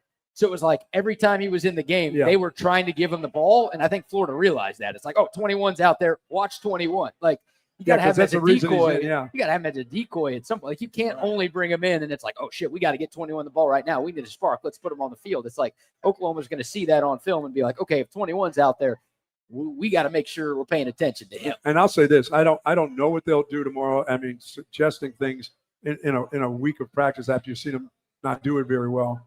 I don't know what they do to get the running game going.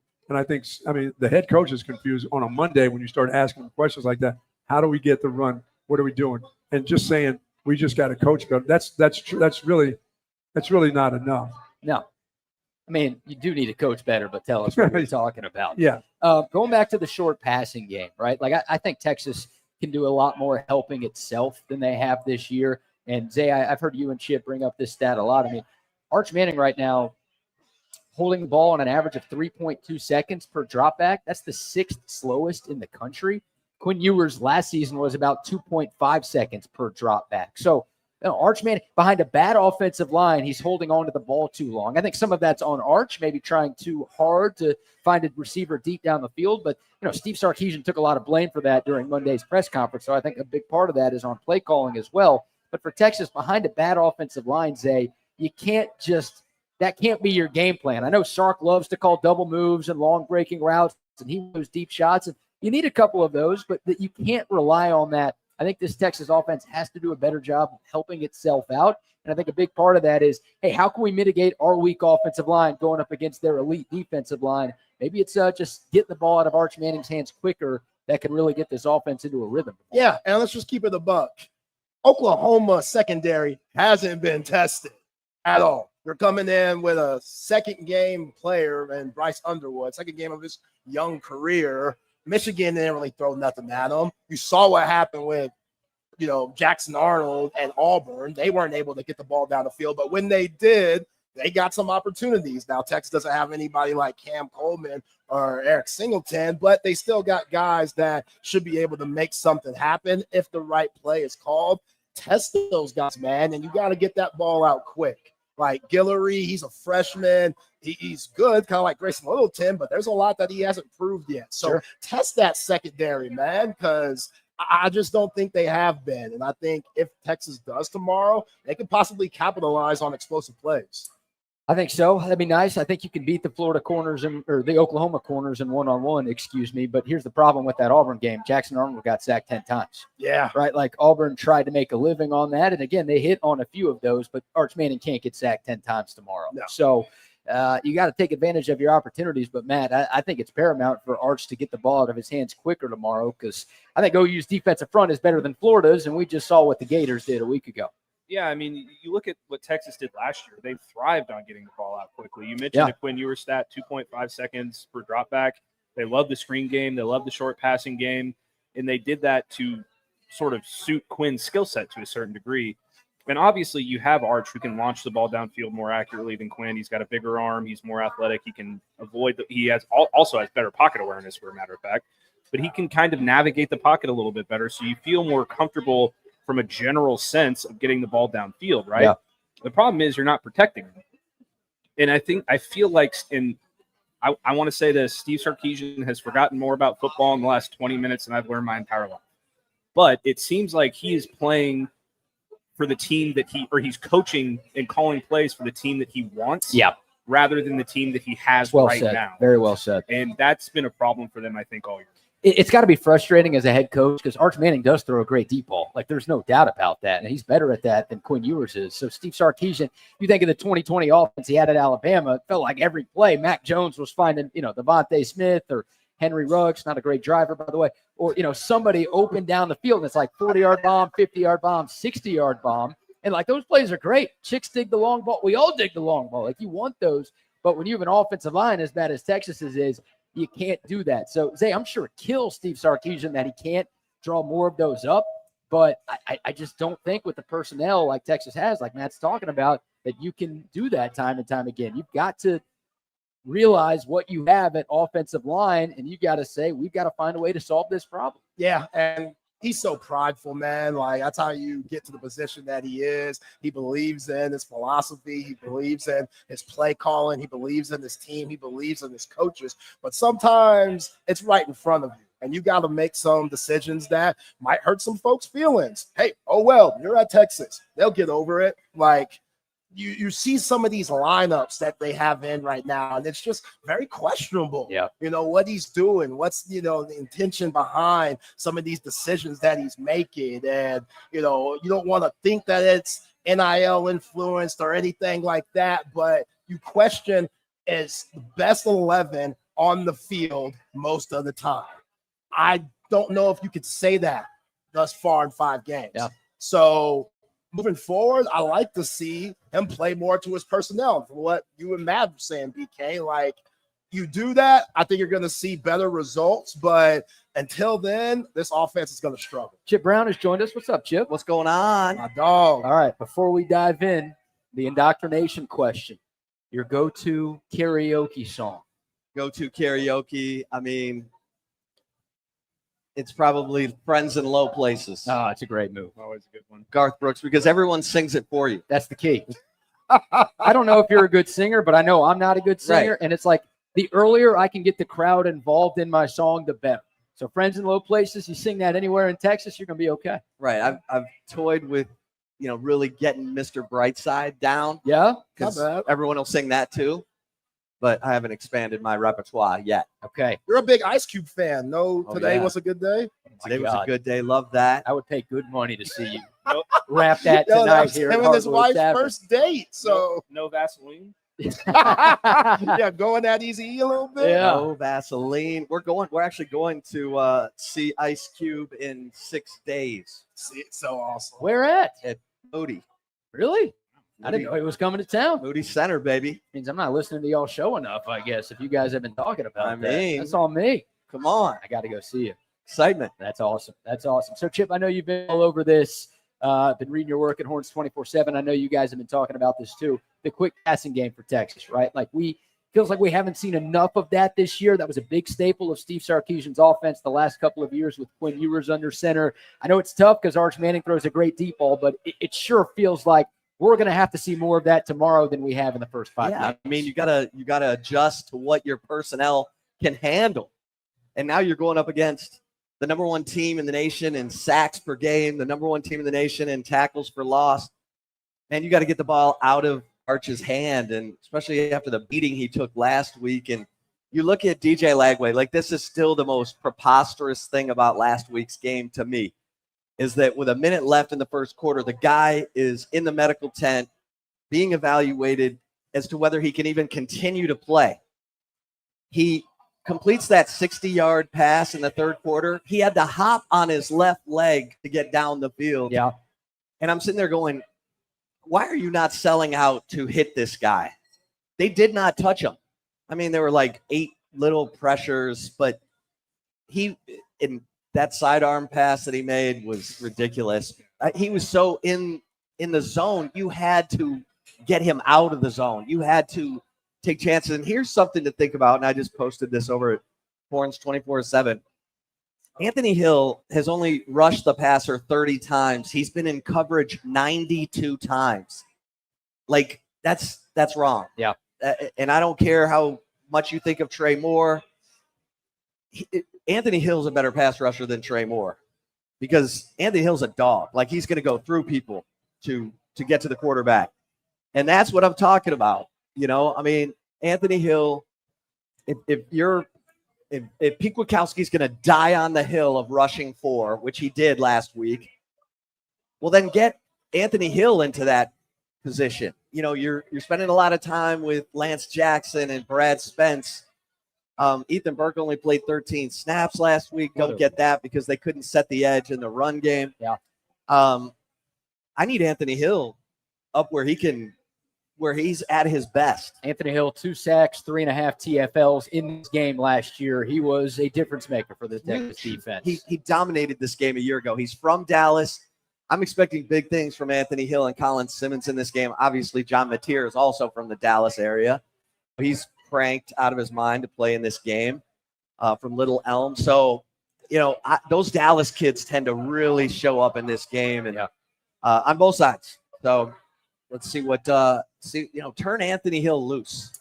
I like that. I feel like we've seen Colin Simmons in coverage too much. Yeah. I was listening to Gabe Eichert and Teddy Lehman do some podcast driving up here yesterday, and they're like, why are they putting that guy in coverage? Like, he's one of the freakiest pass rushers in the country. Why are they dropping that dude so much? And it's like, it didn't feel like at Florida in what felt like, I don't know if must win's the right word, but pretty close to a must-win game for Texas a week ago. It doesn't feel like the time to see if your true freshmen have it. It's like, put your best 11 on the field and see what you got. And tomorrow is a must-win. There's no debate about Your college football playoff life is on the line tomorrow. So put your best players on the field, number one, and then put them in the best positions to be successful, number two. I don't know why PK went away from that last week. I don't understand. Yeah. I feel like what Bucky said about simplifying the offense and what I said about simplifying the offense, I think at a certain point you have to do it on the defense too. Yeah. Because dropping Colin Simmons back into coverage does nothing but try to confuse the opposing offense, right? Confuses me. But he's your best pass rusher, bar none. Yep. He's arguably the best pass rusher in the SEC. Just let the guy loose. Bring Anthony Hill on blitzes.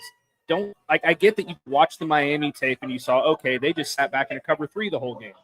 And they completely picked apart because they were able to get a rush with 4. Yeah. You don't have Reuben Bain and all those other guys that Miami has on the front. You got Colin Simmons and you got good defensive linemen, but it's different teams.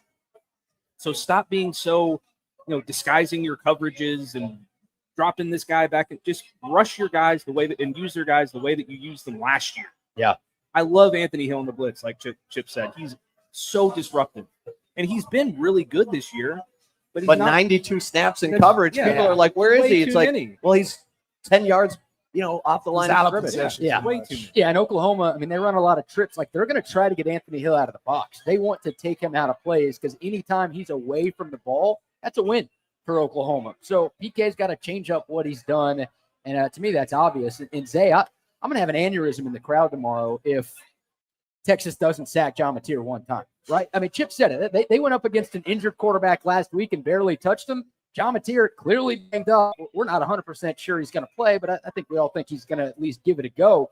If Texas allows that guy to just sit back there in the pocket and do whatever he wants the way DJ Lagway did, I'm going to have a hard time. And I think it's going to be a long day for Texas. Yeah, and obviously it was easier for DJ Lagway to move the ball up the field because Jaden Ball in the run game was going off so much. I don't think we're going to see that from or Blaylock tomorrow. So whether it's John Mateer or Hawkins Jr., it should be a lot more difficult to move the ball through the air. And these cornerbacks, I don't know what Malik Muhammad's status is. I feel like he's going to play tomorrow. But if you're Kobe Black, you're Jalen Gilbo, you're Cade Phillips, all of the secondary, you should be pissed off from that performance last week. I get it. Dallas Wilson, he might be the next Megatron. But either way, that was embarrassing showing from the secondary coaches. Dwayne Akina, I'm sure he was embarrassed from it.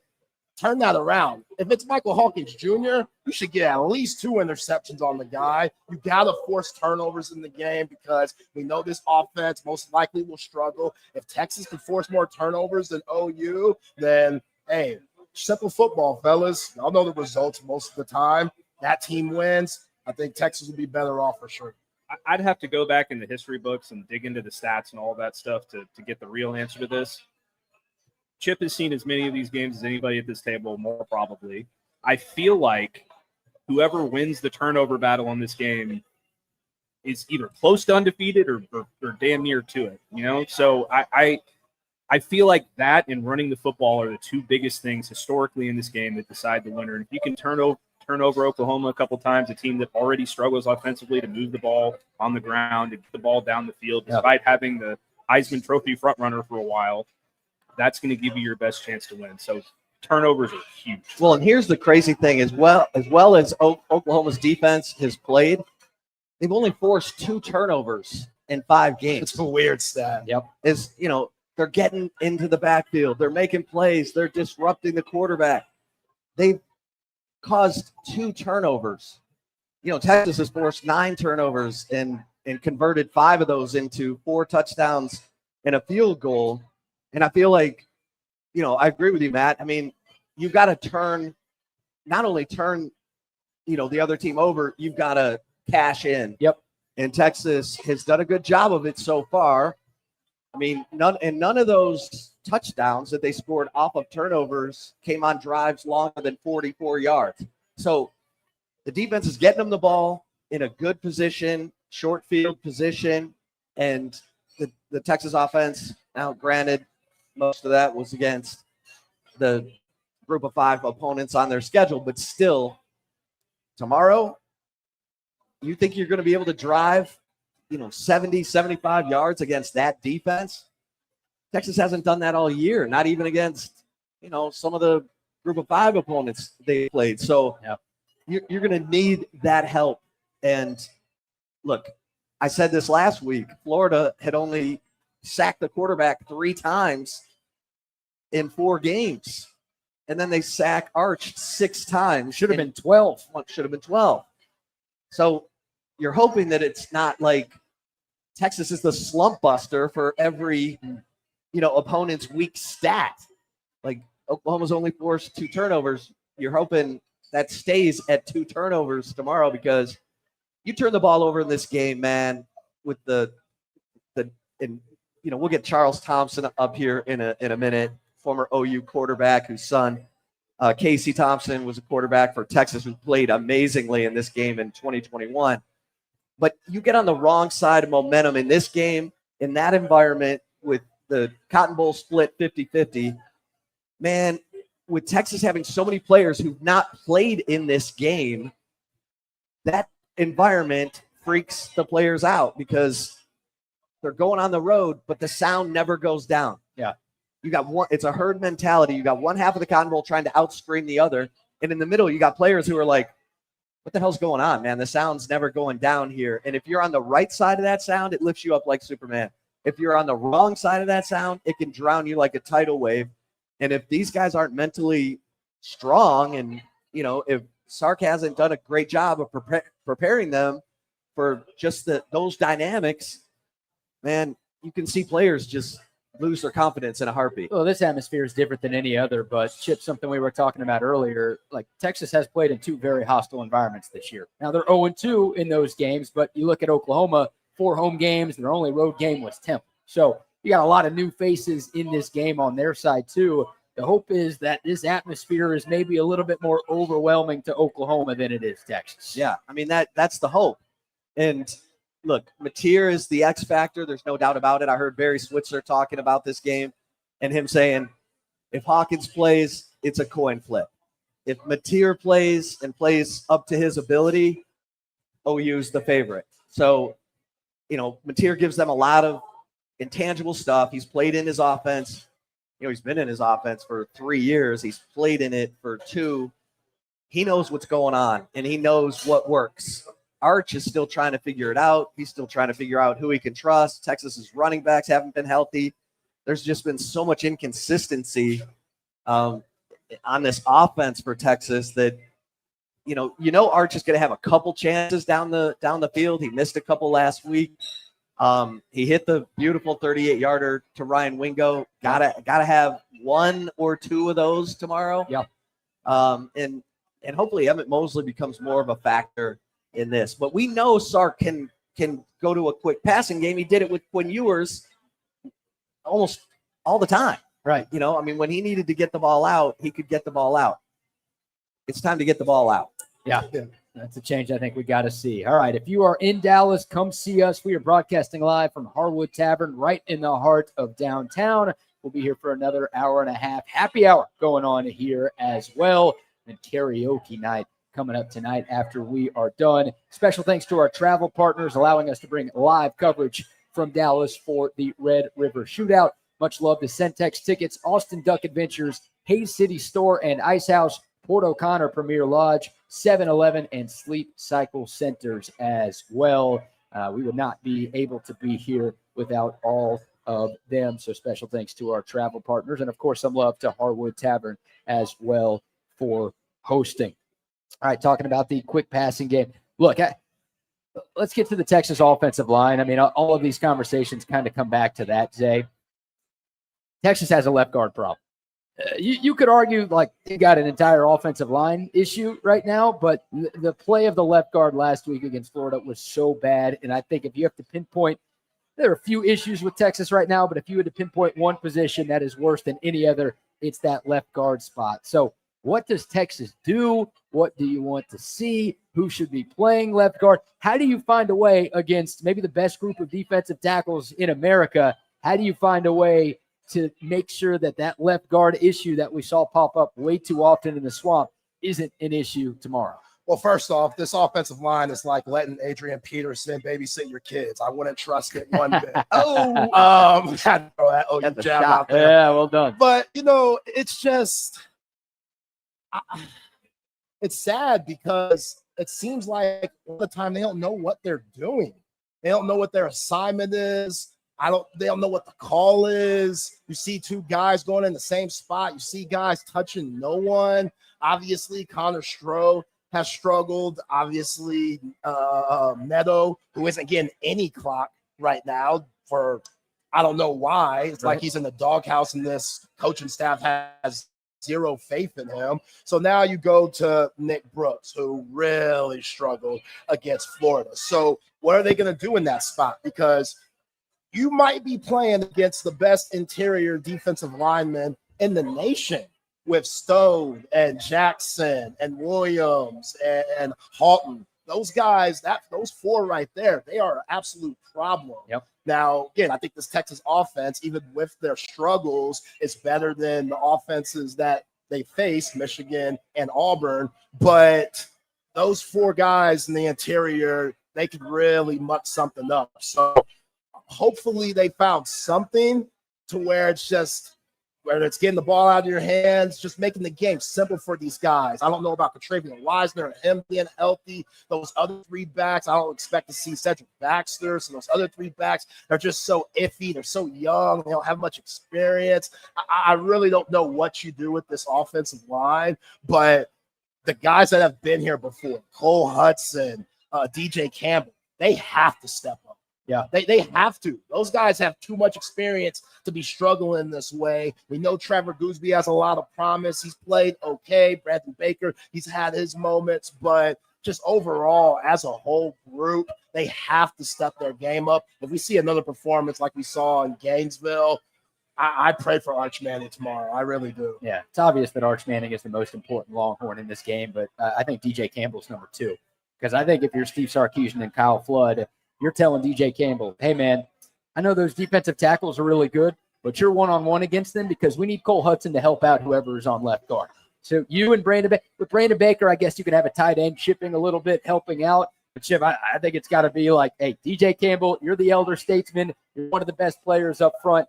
You got to win your matchup because we got to do whatever we can to help out the left side of the offensive line. And as of Wednesday, Nick Brooks was getting the majority of first-team reps at left guard. Yeah. Which, Steve Sarkisian was asked yesterday, would you consider moving Cole Hudson to left guard and playing Connor Robertson at center, two guys who played in this game? And he said, we've considered it. That's all he said. That's all he said. Yeah. So We'll see.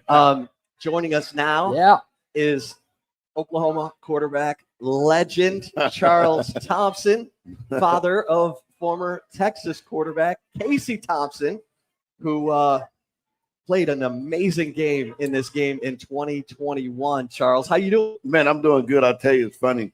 I'm probably one of the only people on both sides of this rivalry has come into a place wearing different colors. I know.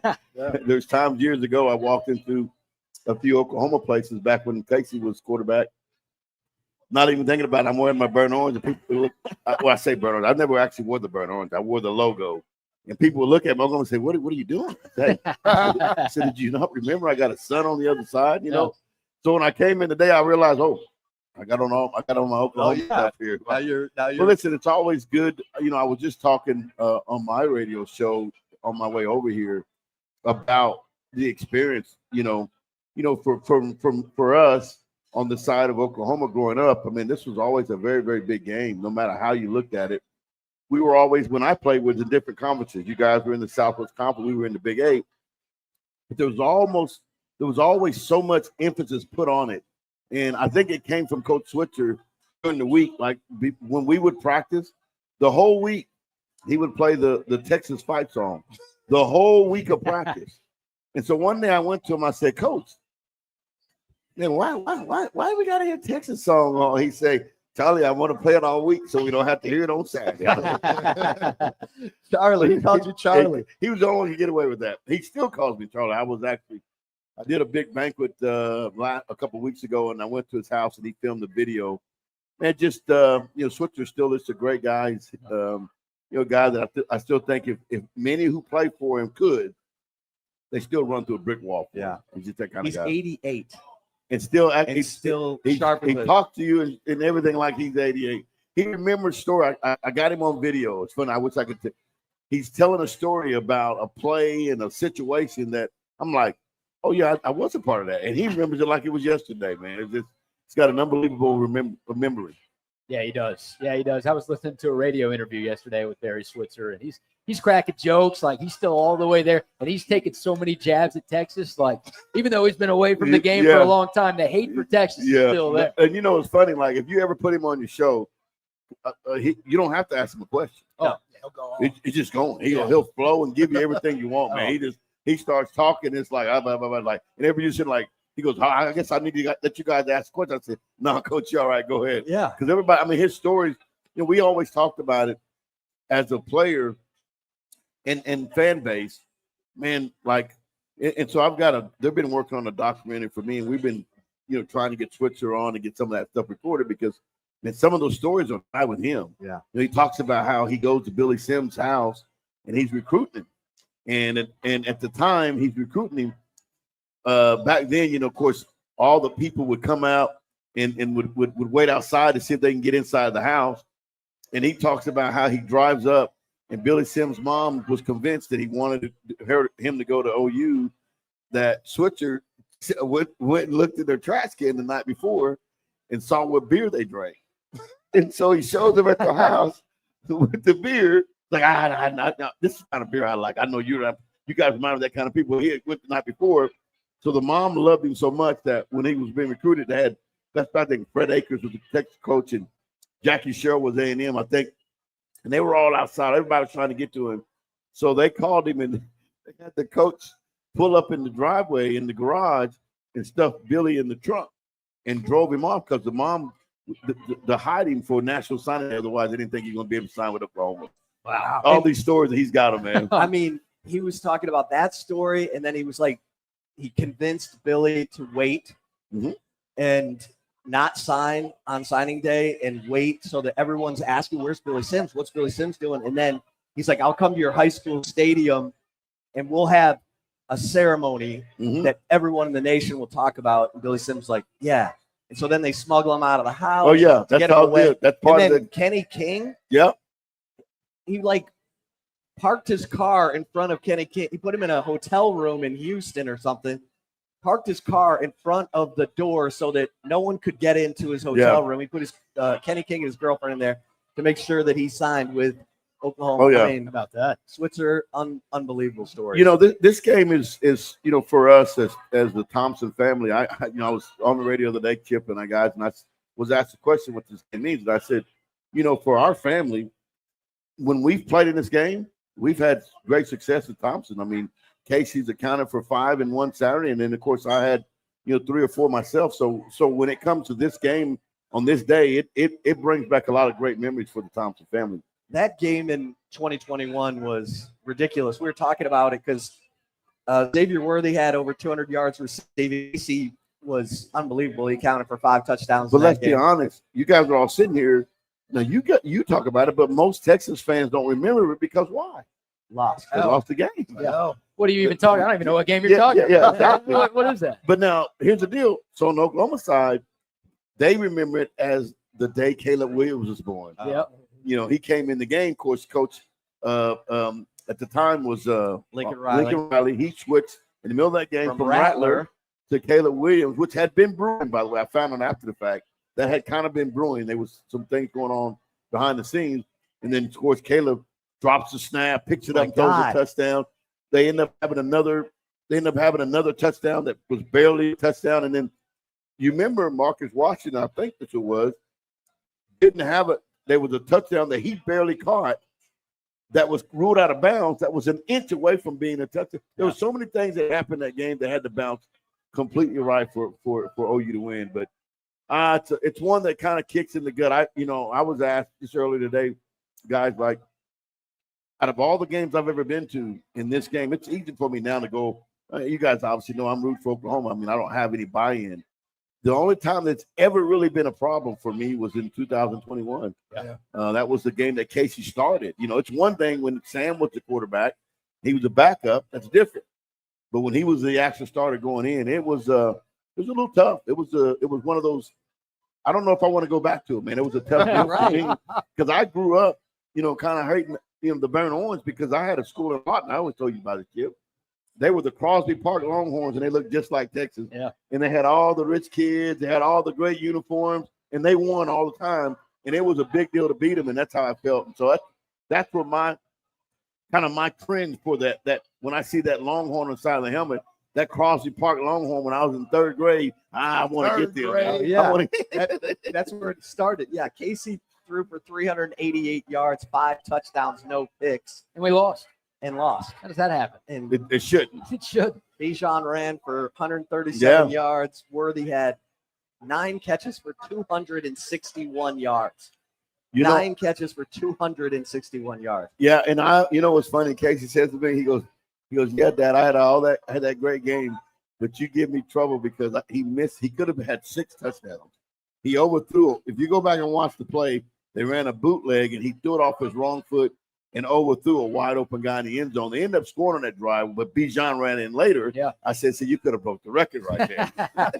How proud are you, Charles, that at the end of Casey's career, he ended up going to OU, right? He played on both sides of this rivalry. Well, yeah, I mean, listen, it was as a dad, I mean, I've enjoyed every step of the way watching him and all my kids, Kendall the same way. Sure. But, for Casey to end up there in Norman that last year was special. It really was. It was kind of one of those deals, bringing something full circle. He wore number 16, which a lot of people didn't know the significance of that number. Kendall, his brother, wore number 1, and I wore number 6. So that's why he wore 16 to commemorate, the Thompson family, that this is the last finale. And my oldest son, Kendall, has a grandson. So now he got to kind of carry on that torch. Let's go, Gramps. Wow. Okay, so I heard Switzer say today that if Hawkins plays, it's a coin flip. If Mateer plays, he thinks OU is the better team. What do you think? Well, here's what I really think. I think when you look at all the things and weigh them out, I think all those things is important. But here's the biggest factor I think everyone has to look at. When I look at football, to me, football happens in the front, the trenches. Yeah. Sure. And so I think Texas offensive line, although I heard you guys talking, there is some issues there. I think there's some issues on the OU's offensive line. And I don't think either one of them are great. But I don't think either one of them is as bad as everyone thinks they are. But I think Oklahoma's defensive front is where the edge is, and I think that's ultimately where they have to win the game, regardless of who's quarterbacking, in my opinion. I don't know that. Listen, I think that Michael Hawkins is a guy that's very athletic. I don't know in terms of. Let me say this about quarterbacking. And I'll say this on the side of Arch as well. I think so many people don't understand all the things that it takes to be successful in that realm of being a quarterback inside this level type of play, whether it's this level of college and then you go on to the next level pro. It's so much more than the physical intangibles that come to factor. And I think that, when I look at the defensive side, I think Oklahoma has a little bit of an edge up front. I think offensively, I'm because of Sark, I got so much respect for Sark in his mind. I kind of felt like, and in a sense, I don't know that it happened, but I feel like his mind was already moving to this weekend, last weekend. I think he'll have an excellent scheme prepared for this week, and I know that how big and important it is on the Texas side and the Oklahoma side that this game matters. So in light of you guys already having 2 losses now, man, they're going to throw the kitchen sink at this Oklahoma team tomorrow, and I think I think Oklahoma is a better team, and I think they could slightly win. But, man, I don't know. I just don't know. This game is a game that we got 2 very good football teams. Texas did start out number 1 for a reason. Yeah. It's not like we have 2 poor like one poor team and one bad team. One good team. I still think 2 really good football teams, in my opinion. So I call it an opportunistic game. Whoever takes advantage of the opportunity that are given is going to win this game. How does this Oklahoma defense only have 2 forced turnovers through 5 games? As good as they are, they lead the nation in sacks per game. They lead the nation in tackles for loss. I'll tell you why. It's the same reason why most people get moved at any point from offense or from defense. They can't catch. Can't catch. They've been dropping a lot of interceptions. They had 2 in the Auburn game they should have caught. One was in a pick 6. They had a couple others that they just been dropping, and that's why. That's Rod Babers' old adage. No one's catching a pass on my side of the field, not even me. Hey, Charles, let me ask you this. Your thoughts on both coaches. Obviously, you know Steve Sarkisian very well, and obviously Brent Venables too. Brent Venables, the way that he's been calling this defense, man, they're nasty, and that's what I fear the most about tomorrow. Your thoughts on both coaches in this game? Well, here's the deal. I do know both. I've been around both. Start a little different relationship than I have with Brent. Brent's coached both of my kids, Kendall as well as Casey. You know, Brent's a very intense guy. Kendall, my oldest son, talks about when he ran scout team that he said I had to start wearing a visor over my helmet. I said, why? He said, because Brent gets so mad he's spitting on you. You know, he's very intense. He's really, really, really intense. When Casey was on the team last year, I went to a couple of practices. And I'd sit there and listen to him. In the first practice I went to, man, he gave. I was ready to go play myself. He gave just one of those speeches afterwards, like 25 minutes. And I'm like, oh, wow, that's pretty good. So I go watch the next practice. Well, he gave it another 25-minute talk.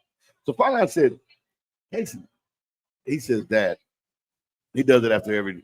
Like he's into it. He's really into it. And I like him. I think that he's good. It was unfortunate the way things started out and people were giving a lot of pressure. So he's going to be – and listen, he's taking on calling defense. He's going to have something ready as well, too. Yep. And then, of course, I've been around Steve Sark. I don't know that I can – here's the best way I can describe Steve Sarkisian's offense. And I'm still running it on my 707. That's how much I like it, man. I got to be honest with you. And I got the guy who knows it as well as anyone, Casey. The last 2 years, he's called my offense in 707, and we've won a national championship in Florida. Wow. And we finished third last year, and we lost to the team in overtime. We should have beat them. We were rated in the nation, rated number one offense in the 707 country under DR7 Sports and a few other circuits. Casey calling my plays, and he's running Texas's offense. How about that? Yeah, I mean, that's the best compliment I can give you. Yeah, I love it so much. I'm so impressed with Steve Sarkisian as a coach. Man, I just think he's sharp, man. I'll be honest with you. I tell people this, and I started saying this back when he first got hired. People in Oklahoma didn't like it. I said, they got the right guy now, man. This all this other stuff you've been talking. This guy here knows what he's doing. And in my opinion, with him, with the way this thing's going, and obviously, I think Texas got the deepest pockets in America, and it's going to be hard for you guys not to be a contender for a long time. So I think this is a battle of two giants. I think Brent's finally got his weapon on defense that he needs. He's got depth. He's calling it. So it's going to be a chess match tomorrow. I think it'll be fun to watch for everybody. Talking to former Oklahoma quarterback Charles Thompson, father of Casey Thompson. And Charles, I talk to people about the environment of this game, specifically with the fans divided 50-50 and how players go into that game and they're used to going on the road. And if they make a play, it gets quiet. But in this game, it's never quiet because you got half the stadium trying to outscream the other. How does that play on the minds of the players in their first experience in this game? The only time it's really a factor, to be real honest with you, obviously the way they got it set up now, when you get to one end of the end zone and the other team is in their fan base is there. For us, for me as a player, just so you know, I never really noticed fans once the game started. Yeah. It was pregame and before the first kickoff. But once you lock in on that in between those stripes, man, it's about football now. Yeah. And the fans are only a factor when they're in the situation during a timeout. You realize we're backed up on the goal line. Oh my God. It's loud over here. I can't hear. Yep. You know, or that situation. But as the play is going, man, you got to be lasered in to that. Now, what I do love about this game is the half and half.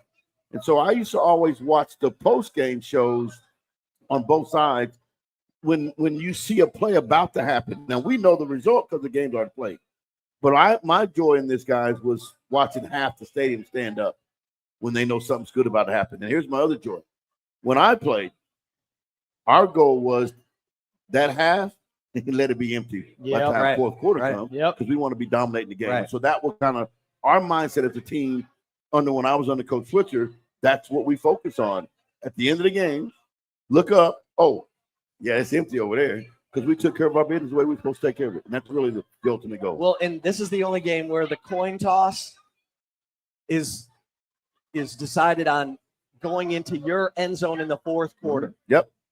Everything is predicated on how do we turn the coin toss win into making sure we go into our end zone in the fourth quarter. And that tells you the respect for the environment, that unique, dividing the fans at the 50. Let me ask this question. Obviously, I'm going to be later with Gardier and the crew, so I'm going to be around. This game I love, and I love this environment because as a player, I never saw the both sides of the hoopla before. You just come down. We came down on the plane, or sometimes we rode the bus or whatever. So you played the game, and then after the game, Twitcher would let us stay and hang out. But I never saw the hoopla before the game, and I'm now being that my son has gone to Texas and that I've been really good friends with Peter Gardier, I've experienced both sides of the experience. Now, I'm going to tell you this, and Oklahoma fans are going to get mad. Y'all have much fun, more fun. So I love hanging out with my Texas group. I'm going to be with Peter Gardier and his group tonight, and we're going to have some fun. I blanked out on him last night. He said, "Well, yeah." And I said, I'm going to save him my energy for today. There you go. But and just real quick, so Charles and Peter Gardier played together in the Canadian Football League. That's correct. Yeah. Peter the Great, who beat OU that's right. only quarterback on either and side. You know what I tell him all the time, and he'll tell me. I said, "Peter, I know they love you. Peter the Great, 4-0 versus OU, baby." So all he says, I said, "Yeah, you'd have been 2-2 if I hadn't gotten in trouble." But no, good friend of mine, really good friend. And you officiated his I wedding. did. I married him. How about that? The officiator for his wedding. Pastor Charles Thompson. Yeah, no, it was. I really, like I said, I really enjoy the both sides of this, and that's why I think it's fun that I can go as a person who played at Oklahoma, son in Texas. I feel like I'm welcome on both sides now. It's fun for me to even be on the show here with you guys. So it's a lot of fun. This game to me is I never want to see it go away. Yeah.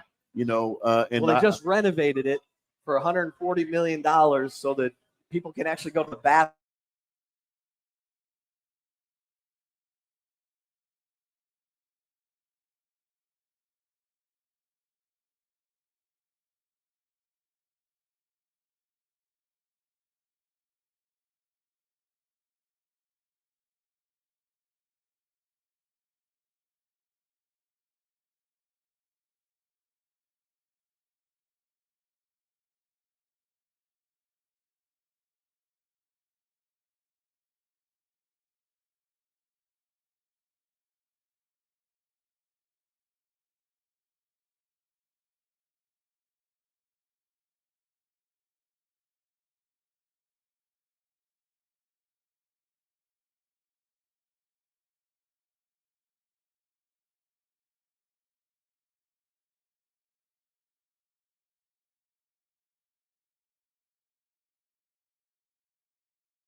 Head of Trey Owens. Who was Trey Owens? Trey Owens was the backup last year to or third stringer to Quinn and Arch, and he's not even on the travel squad. So they've moved this kid Matthew Caldwell up. Yeah, there's some weird stuff going on in terms of like they had this fourth-year junior left guard Neto Umazolo. Spring, summer, into training camp, he was the left guard. And then 10 days before the Ohio State game, they go to Connor Stroh, who I don't think was ready. I don't think he thought he was ready. And they haven't gone back to Neto. Instead, you're going to see a true freshman at left guard who came into the game last week and really struggled. So it's almost like, damn it, we're doing this. And Well- it's like, you got some other guys. Who, I'll ask the question that's always asked, and you can equate it when you look at pro football. Okay, and I say this, but this is true, a fact. Follow money is it? I mean, like how much NIL has been paid? Like, I'm just commercials. just saying. You know what I'm saying? Like, you got to look at those. Those are now become factors in terms of how these coaches, even on a collegiate level, now they have GMs on their staff. Like think about it, guys. Right. I mean, so in pro football, people ask the question. Well, and I've been there. I know this exists. You get drafted in the 5th round, or you get drafted in the 2nd round, or you go free agent, you're going to be treated totally different. The expectations and the opportunities are given differently because of those situations. So I go back to that, and I think that sometimes, unfortunately, because that's where we're at, that's just going to be the nature where we're at with it. Yeah, and that scares a lot of Texas fans, that they're not going with the experienced guys in this game. They're going with a true freshman who's talented, Who's a tackle? who's a tackle, And That's as a a tough place tackle. to They're be. putting and him in now he's left in guard. guard, and that's That's a tough place to be. I'm seeing him on an island. in tackle set playing guard. How did he play and I'm last like, week? Not good. Not good at all. Any of the 4 of us could have done what he he did. gave up last week. 9 pressures, a sack, a hurry, and a few hits in one half. in one. In one half. In one half. Not the whole game. Yeah, he only played 44 snaps. One half, Charles. Oh, wow. Yeah. Listen, I don't know. There's been a lot of speculation about whether Mateer is going to play or not. I don't know. I mean, it's funny. I'll tell you this, guys. So Casey had the same surgery, or similar surgery by Dr. Shin as well. Yeah. When he left Texas, went to Nebraska, they sent him to Dr. Shin. So he had the similar surgery. The only difference in the two, his involved ligaments and bone, whereas they say Mateer's only involved bone. So I can't remember the other quarterback. My son Kendall talks about it, that went to Shin and had the exact same. And it's the NFL quarterback that was on record of playing 12 days after that same surgery. So I don't know. There's always these myths, this or that, who's going to play, who's not going to play. He's listed as probable now. I know it. I mean, Would you risk it? I mean, Oklahoma right now, they're in playoff position. I think for me, here's what I got to think about from a material standpoint. Because I know that you could play with that injury. My son did it the whole year at Texas, half year. He heard it in the Oklahoma game and played the whole year. Needed surgery, obviously. So for me, the reason that he got it now was because he's not going to be here past this year for pro. So if you did it for that reason, you don't rush. You know what I'm saying? Right. Yeah. You take the adequate amount of time, and if Oklahoma goes down, let's say tomorrow, and Mateer doesn't play, if he comes back and then they start moving on, we've seen in the past happen, they won't hold that loss against the team.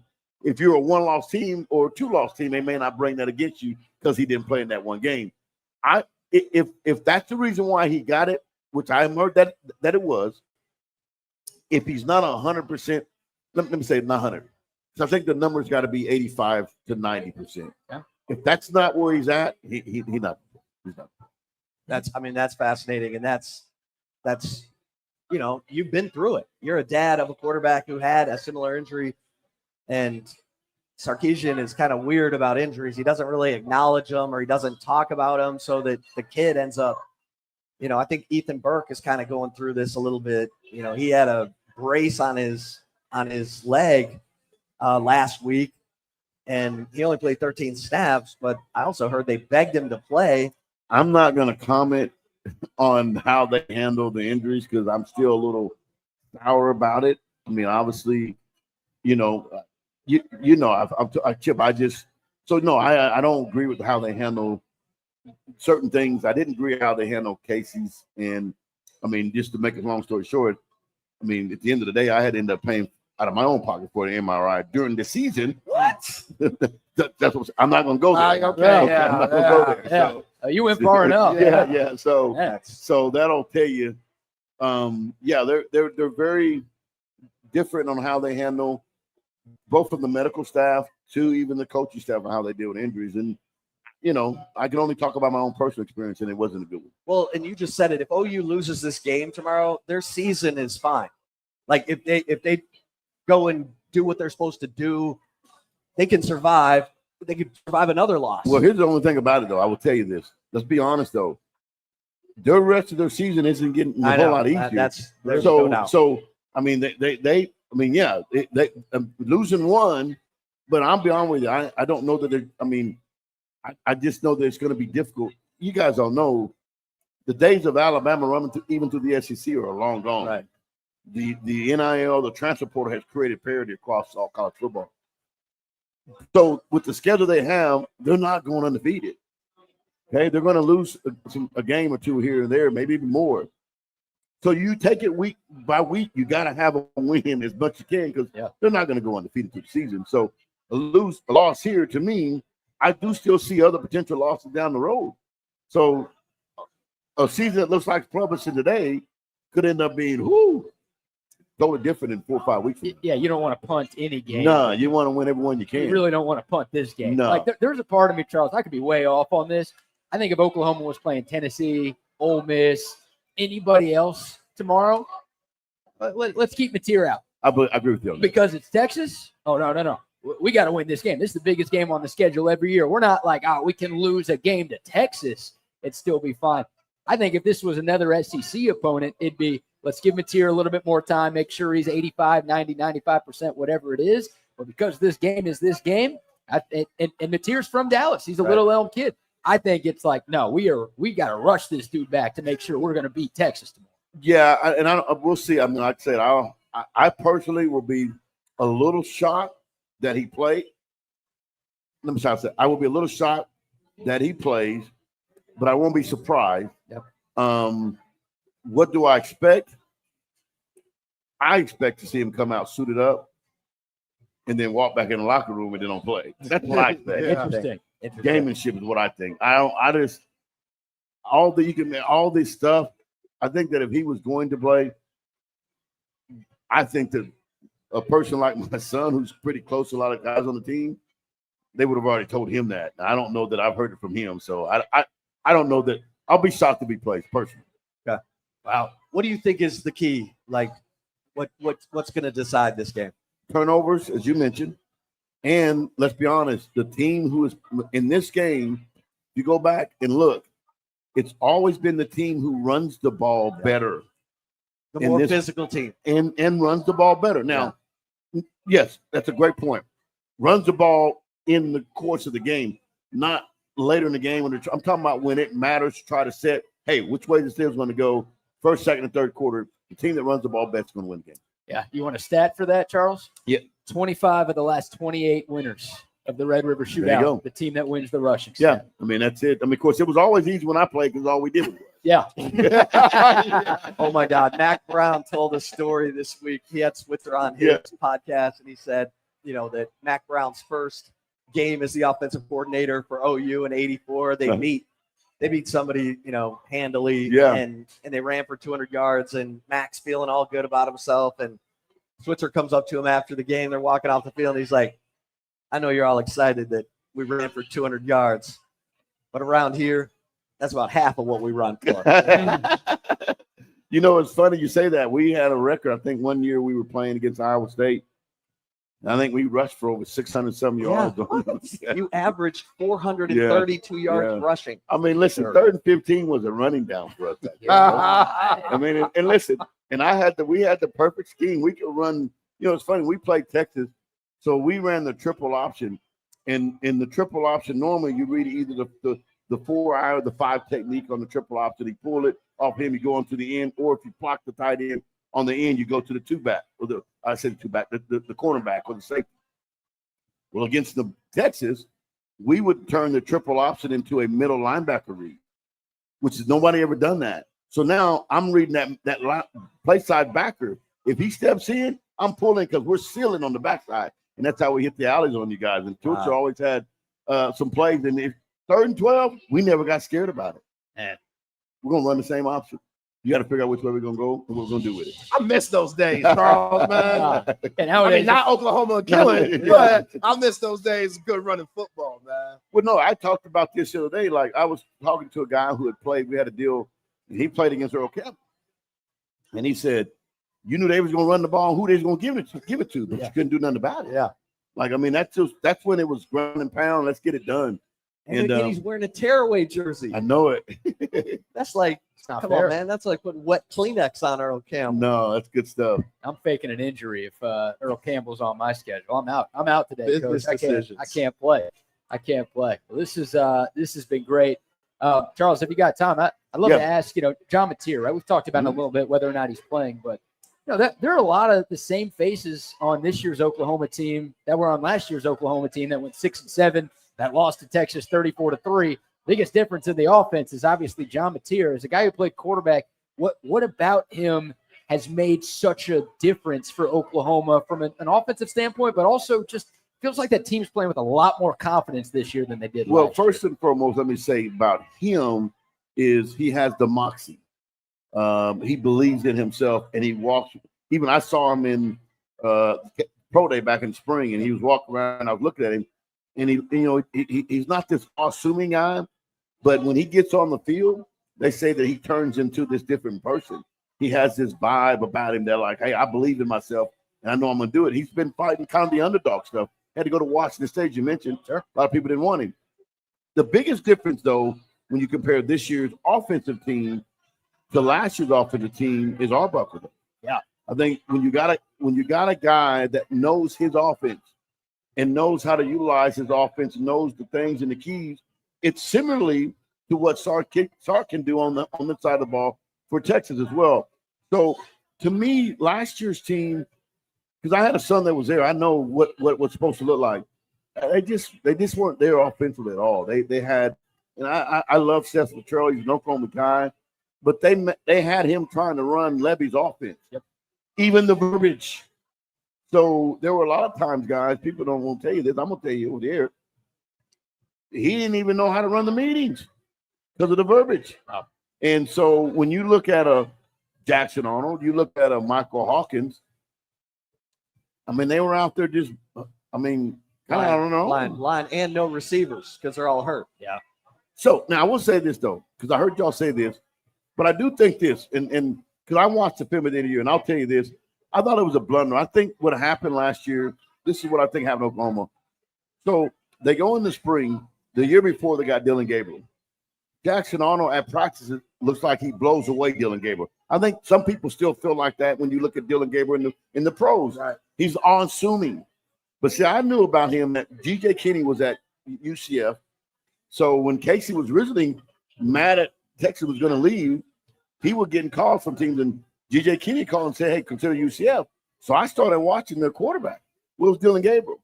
And by the time I got to watch him, I said, I kind of thought he was shaky, but no, he kind of actually pretty good. So he's assuming he doesn't come across the way. So I think that's what hurt him. They thought Jackson Arnold, because of what he looked like in practice, kind of like the Hudson Card situation, they thought he was going to be the next coming. So when he gets to spring, Michael Hawkins comes in the spring, and I was at those practices, 12 of the 15. He looked better than Jackson. So what they thought they had on their hand last year, guys, going into that season, was a Kyler and Baker Mayfield situation where they got two guys that are going to be Heisman Trophy caliber type of quarterbacks. So when Casey got healthy, they weren't even factoring in the quarterback aspect of it. And they didn't have to me, they didn't have the right people in the room that understood what quarterbacking is. It's not just about how fast you are, how strong your arm is, or how good you throw when you're not being pressured live. It's about making the decisions right now. Yeah. You talk about Arch Manning. Some of his issues in year one is he's not fully comfortable in knowing where to go with the ball right now. Yeah. Because I watched the game last week against Florida a little bit. There are sometimes the sacks on him, and that's what happened last year with Jackson Arnold. He held the ball too long. Case in point, Oklahoma had a record 9, almost 10 sacks against him at Auburn, and it's the same simple reasons that he had issues at Oklahoma. Still not knowing where to put his eyes on the snap. Feet are kind of off at times, and he's not anticipating. So because you're afraid to anticipate, because you don't know what you're looking at, you hold the ball a little bit too long. And I think that's right now what's going on with Arch. I understand a little bit with Arch because he's young. And I think that certain people can improve with that. Sometimes you don't. Yeah. Because by the way, Hudson never did. Yeah. Right. If you watch Hudson at Texas and then watch him at Purdue, it's the same thing. Watch Jackson Arnold at Oklahoma. Watch him at Auburn. Same thing. It's easier said than done. And I think sometimes people misevaluate or misunderstand all the intangible it takes to be a quarterback. Case in point, I'm sure every 49er fan didn't think Brock Purdy was going to be their starting quarterback. All right. Trey Lance and all the other guys. There's an intangible. Sometimes you got to have the right people to see it. Just so happened that Kyle Shanahan could see it. Oklahoma didn't have that person. I do think Sark knows what he's doing. He told me one time in his office, you go back and watch all my quarterbacks since USC, here's what they're going to do. If they can walk and chew gum at the same time, I pretty much know. And I went and studied it. And he's right. He's going to produce certain things. You look at the offense of what Texas able to do, even after Casey, because I feel like Casey, for the first year under Sark, had more of a better year than people gave credit. Then, now looking back, I think people see it now. But what improved wasn't Quinn the next year. The offense relative numbers stayed the same, but the defensive numbers went from 34 points allowed to 21, and then they made the run when they went to the playoff deal that year. They went to averaging defense gave up 17 points. That's the difference. The defense got better, and so I think that's where Stark knows how to scheme, and that's why I'm saying I'm expecting him to issue some things tomorrow that's going to catch the people off the guard. Now, here's what I will say. I know you guys got to get ready to go. I also study these guys. And guys like Steve Sarkisian and Leakin Riley, you'll watch them. Because Sark scripts his first 20 plays, okay? They come out and they got you. When they come out with the schematical things, you'll watch them. Then they try to establish a run after that. If they can't establish a run, the game gets tight again. But the reason why he was so successful at Alabama was because their offensive line was like NFL. Right. So he came out with a shebang, put you on your heel. And now we're going to go back to just running the ball. So then you adjust to him, the shebang, and now he's running. Then you go in the halftime, you don't know what to adjust to. Third quarter, he comes back, shebang again. And then fourth quarter, he runs the ball. And that's how they were to do it. And so the difference is on the Texas teams, except for the year, I thought y'all should have won it last year. This round, I thought y'all were okay. That team was equipped to win it. But the other times, the offensive line, the running game is where he's got it. If you'll notice that, and you guys hear me saying this, y'all start paying attention to it, you'll see what I'm talking about. I've studied it. Yeah. No, it's a great point. It's a great point. Charles, thanks, man. All right, Chip. I mean, it's going to be fun tomorrow. Yeah, it's going to be fun. Good luck. Hey, good luck. Hey, listen, I'm expecting a great game tomorrow. It should be exciting and fun. The good thing about it is I'm not going to the game. Oh, man. Last year I watched it from the emergency room, by the way, Chip. Oh. It was so hot, and I didn't eat. I don't know what's going on with me. I passed out, and I got to watch the game, get an IV in the emergency room there, whatever the hospital is close to the stadium. So this year, I'm going to watch it at a bar like this. I'm not going Air conditioning, huh? Yeah, I'm going to be comfortable. Do all the partying ahead of it. That's right. You and Gardier go get crazy tonight, and then, just kick back and we'll relax. have some fun, man. It's good. Hey, I always enjoy you guys. Thanks, Charles.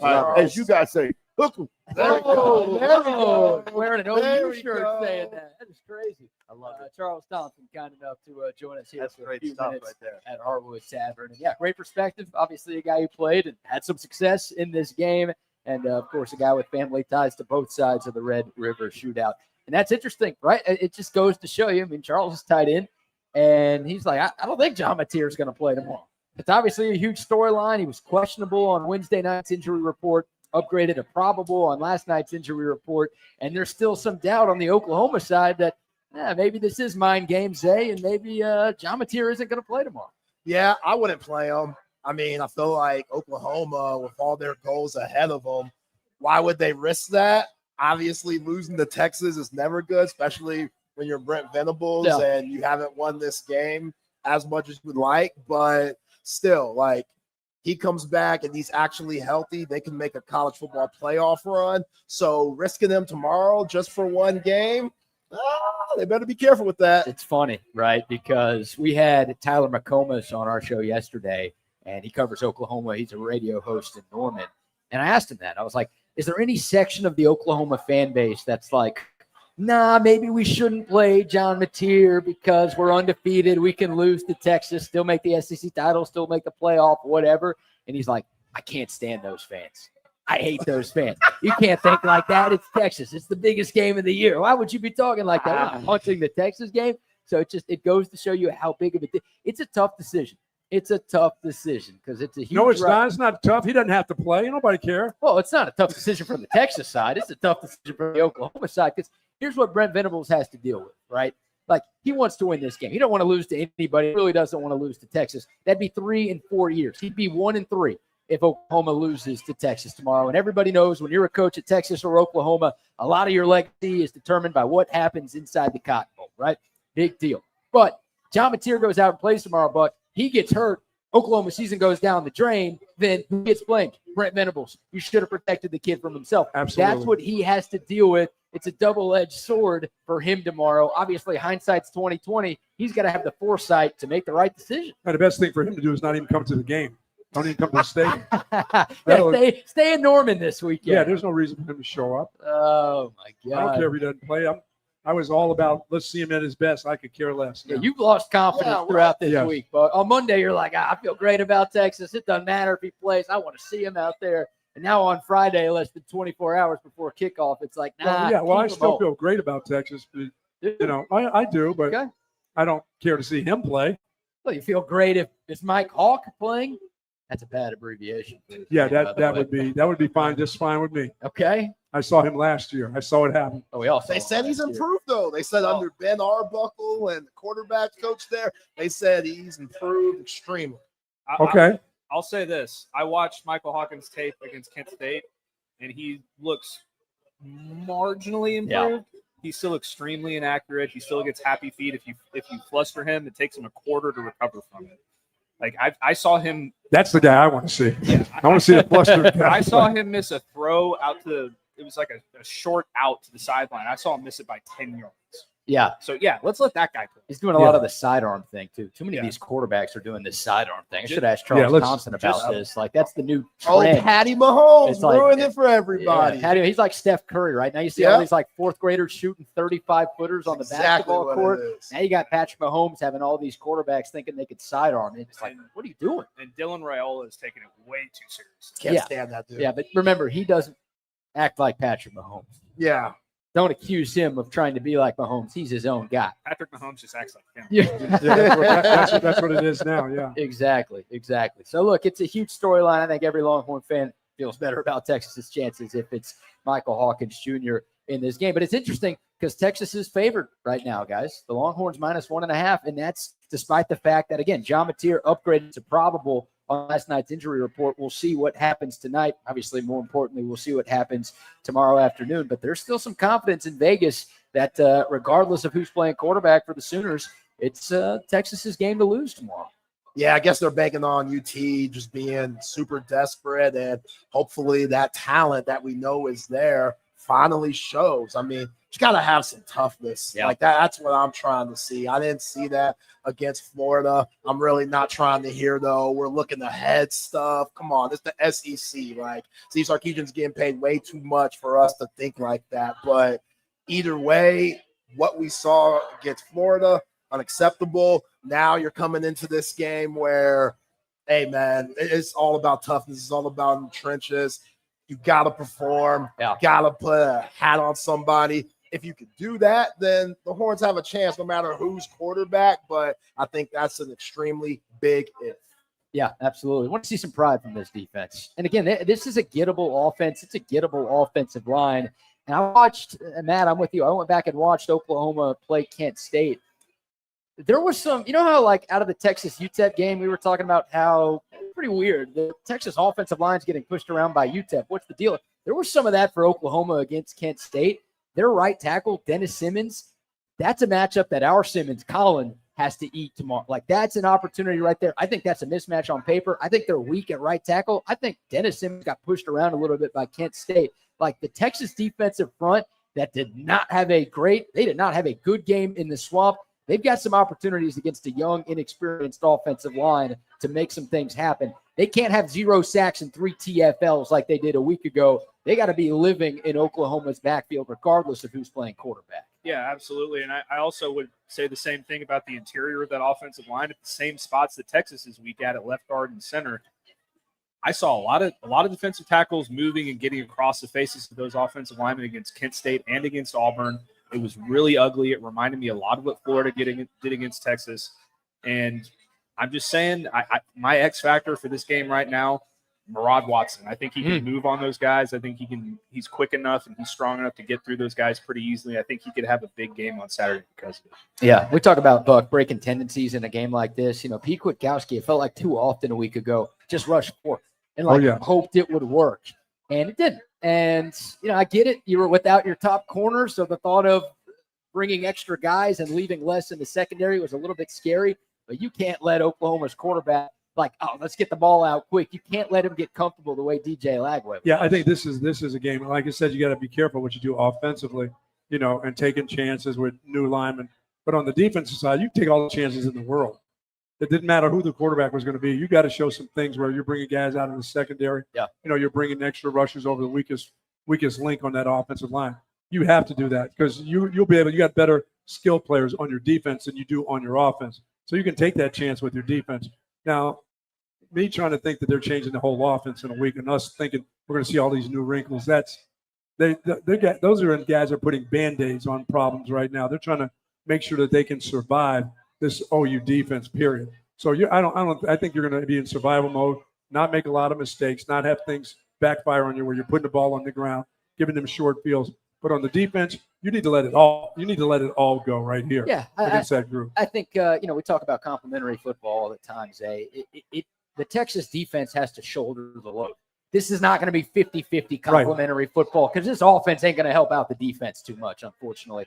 The defense has to do something to create splash plays to give this offense short fields. So whatever you have to do to force Oklahoma into some mistakes, bunch of negative plays, bunch of sacks, turnovers, whatever, like that, we have to see that. This Texas defense can't just sit back and be passive. They have to make some things happen. Hell, a defensive score could be huge, too. For sure. And I'd love to see maybe some blitzes from that star spot, whether it's Grayson Littleton or you put Jelani McDonald there. Jelani McDonald, he needs to be big, man. We heard all preseason long how big time this guy's going to be, how there's not going to be much drop-off from Andrew Makuba to him. He took the number 4. Last week when he was getting drugged on the ground by Dallas Wilson, wasn't the best performance. I'm looking to see Jelani McDonald have a big-time game. I mean, he has all the measurements. It's just about want to and will. And I think if he could make a big splash in this game and make some plays for this defense, then that's definitely going to play in the Texans' favor. But, yeah, that's one of those guys, I think he could be an X factor in this game also. They're also going to have to tackle better than they tackled last week. Yeah. Because they had too many guys that were diving at wide receivers' legs, the running back. They couldn't bring that dude down. They were trying to tackle him low. He was stepping out of tackles, running over guys.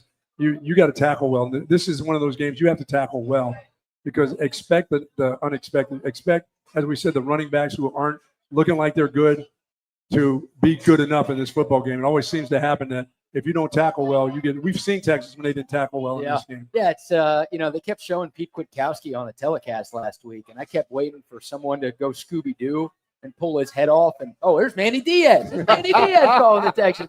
Like we hadn't seen tackling like that from this team in a long while. And you can't do that. I mean, Oklahoma doesn't. I don't think they have the skill position talent that Florida does, but it's Oklahoma. They got 4- and 5-star athletes. They recruit really well. If you give them opportunities, if you miss tackles, they could turn a short gain into a difference maker. And the thing about this, it only gets tougher from this point on too. Well, you got Kentucky next week. It doesn't get tougher for them, does it? Better not. That was one of the teams I didn't worry about in the beginning of the season, but now we'll see after tomorrow. We'll see after tomorrow. I worried about Florida, but I never worried about Kentucky. I thought that'd be. I worry about because of the cowbells, because these guys are very easily distracted. That is your least favorite Saturday Night Live skit of all time. Oh, you want less cowbell. Yeah, I could talk about the cowbells at Mississippi State for about an hour, so I'm not going to do that. Ole Miss grad over here. I'm an Ole Miss grad, and it drives me crazy. But what I will say is that I feel that they have a chance to get right in this game in multiple ways. Last week, to me, there was so much bad on both sides of the ball that I can't even reconcile in my brain that it's possible that can happen 2 weeks in a row, right? It was just the worst case scenario on both sides of the ball in so many different ways. I feel like the team's going to take that to heart, and I feel like they're going to be able to they're not going to fix everything. They're not going to fix the interior of the offensive line in a week, but I think that they can fix the defense, especially getting after the quarterback, tackling better. Those are things that you had an off week in tackling. We know this is a good tackling team. We've seen it pretty much all season long. We saw it last year. It really reminded me of the Georgia game last year in a lot of ways about how everything just went wrong offensively in every way, shape, or form. And then what did they do after that? Granted, it was a lot more veteran of a football team. Sure. But came out the rest of that season and they ran the table. They ran the table, Yeah. took care of business until they got to the SEC championship game. And I think this team is capable of that because one thing that I did notice about the team last week is that they never play like they're out of the football. They were down, 22 to 10 or 29 to 7, like whatever the score was. They were down multiple scores. They still played hard. They were just making mistakes, and just because they're not playing well doesn't mean they're not playing hard. And I think that that's something you can also take from the game because they play with a lot of heart.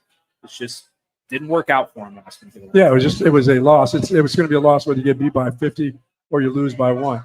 But play hard, guy. Better play hard at Texas. There are a lot of guys that I don't think play hard can mean a few different things. And that I think you're saying they didn't quit. They didn't quit, but the offensive line didn't play hard. When I think play hard, I think play aggressive. I don't think there was enough aggression from Tech.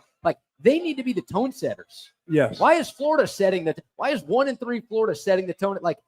Texas didn't set the tone on the line of scrimmage. That's the type of hard play that I want to see from the. Oh, you're the better team. You're not supposed to have to worry about play hard, guy. You're supposed to be winning those games. You're supposed to beat Florida. You're supposed to beat them. 1 and 3. And by the way, it's Oklahoma. You're supposed to beat them too.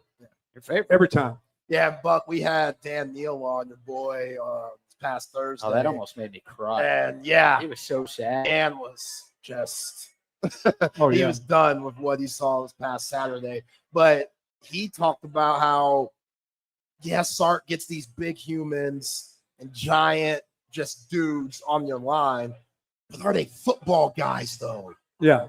Do they really have the dirt under their nails, what it takes to be productive in this game? There's one thing to be big, but if you ain't tough, then all being big is just for nothing. Yeah. So I don't want to put that on this team, but it's hard not to. Matt, Buck, and BK, watching what we saw on Friday. So again, this is one of those games where it's just you have no choice, right, but to turn it up. Oh yeah, you just once again that's the part where I said I don't think this staff knows the players as well as they think they know the guys, and it's tough because you don't have 4 or 5 leaders that are out there that you can rely on to carry your message out there. If they're not listening to your message, there's no other guys out there that's actually playing well enough to say or listen to him. If you don't believe me as the coach, watch this kid that I've been coaching here that plays your position. Look how well he's doing. There's not a lot of them on. There ain't 10 of those guys that are out there doing that. They're all trying to find their way around, and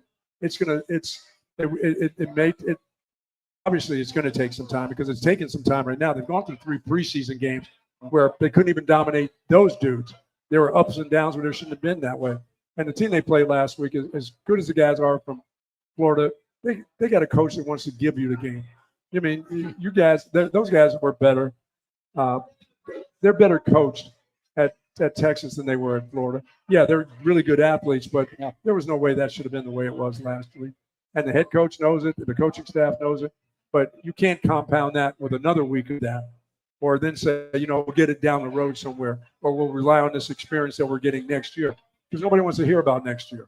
No. Nobody's caring about next year. They know you have an opportunity to really change things around on this game. Because this game always seems to change a lot of things around during the course of your football season. It comes right at the right time.